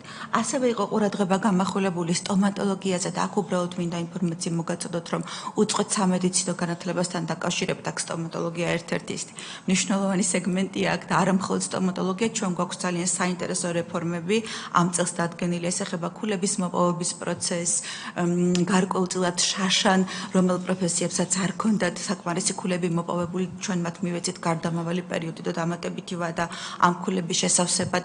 აი ამ პროცესს და ზოგადად უწყვეტ სამედიცინო განათლებასთან დაკავშირებით გვექნება ძალიან საინტერესო წინადადებები ამ მიმდინარე წელს. საბოლოო ჯამში აი მცირე დასკვნასავით მინდა გავაკეთო, რომ ნახეთ რა განაპირობებს ქვეყანაში სამედიცინო მომსახურების ხარისხს, ხო? ეს პირველ რიგში არის კვალიფიციური და კეთილსინისიერი სამედიცინო პერსონალი, ასევე არის მაღალი ხარისხის სამედიცინო აპარატურა, აუცილებლად მნიშვნელოვანია რომ იყოს შესაბამისი კანონმდებლობა და რეგულაციები ძალაში მყოფი და საბოლოო ჯამში თავის სიმაღლეზე მდგომი სამინისტრო, რომელიც აი ამ აკონტროლებელი ძირითადი ერთეულის სამედიცინო და ფარმაცევტული საქმიანობის რეგულირების აგენტოს მეშვეობით არ ტოვებს რეაგირების გარეშე არც ერთ საჩივარს და ახორციელებს უწყვეტ მონიტორინგს და უწყვეტ ზედამხედველობას ზოგადად ქვეყანაში მიმდინარე სამედიცინო მომსახურების ხარისხზე. იქნება სახელმწიფო კლინიკების მეშვეობით, კერძო კლინიკების მეშვეობით, ეს კლინიკები იქნებიან ჩვენი სახელმწიფო პროგრამების მონაწილეები თუ არ იქნებიან, ამის მიუხედავად. დიდი მადლობა. მადლობთ შეკითხვები. გალბატონო გრეტა. აუდიტის მეხუთე რეკომენდაციასთან დაკავშირებით მინდა გავამახვილო ყურადღება თქვენც აღნიშნეთ, რომ მნიშვნელოვანია კატეგორიის განცხადებებზე დროული და პრიორიტეტულ რეაგირებასთან დაკავშირებით რაც იყო და თქვენ აღნიშნეთ, რომ რა თქმა უნდა იყოს განცხადებები სხვადასხვა მიმართულებით ალბათ და მონათესავე ტიპის განცხადებები ერთად.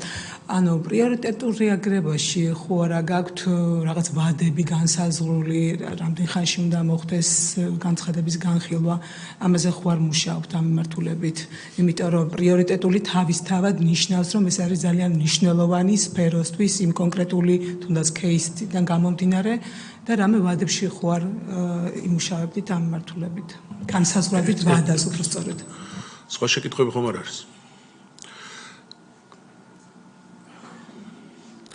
კარგი, შეკითხვები არ არის, ერთს დავამატებდი, აქ რაც არის აღრიცხული თქვენი პერიოდში არ მუშაობდით, შედარებით სხვა საკითხებთან ცოტა უფრო რთული ანგარიშია და აღარ ჩავყვებით ამ თემებს, მაგრამ ის აღრიცხვიანობა, რაზეც არის საუბარი და რამე ძალიან გთხოვთ, რომ მაქსიმალურად ყურადღება მიაქციოთ, როცა გამოგვიგზავნით პასუხებს, რომ ყველაფერი აღრიცხული იყოს. ეხლა გთხოვთ უპასუხოთ. დიახ, საჩივრების განხილვის ვადებთან დაკავშირებით რა შეიძლება ითქვას? ეს ვადები ქალბატონკრეთა დღეს ისედაც განსაზღვრულია კანონმდებლობით. ცხადია, ხა თუ სამომავლოდ ამ ვადების შემცირებაზე იქნება საუბარი და ჩვენ რეალურად გვექნება ამისი რესურსი, კი ბატონო, რატომაც არა. თუმცა ამ წუთას ვადების კანონმდებლობით განსაზღვრული ვადების შეცვლაზე არ არის საუბარი.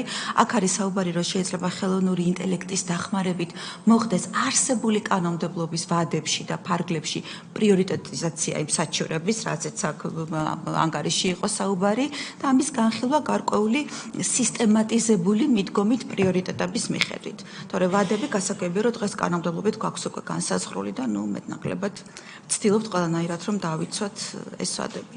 ამ ვადების შიგნით პრიორიტეტების მინიჭება არ მინიჭებაზე არის საუბარი გარკვეული კატეგორიების საჩივრებისთვის.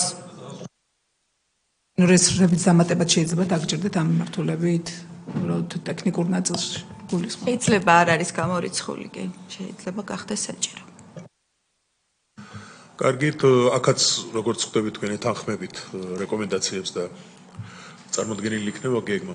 ამით ჩვენ ამოვწურეთ, რადგან სხვა შეკითხვა ან გამოსვლის სურვილი არ არის. დიდი მადლობა ყველას მობრძანებისთვის, საქმიანი საუბრისთვის და იმედი მაქვს, ყველაფერი შესრულდება, რაც დავგეგმეთ. კიდევ ერთხელ დიდი მადლობა, წარმატებას გისურვებთ.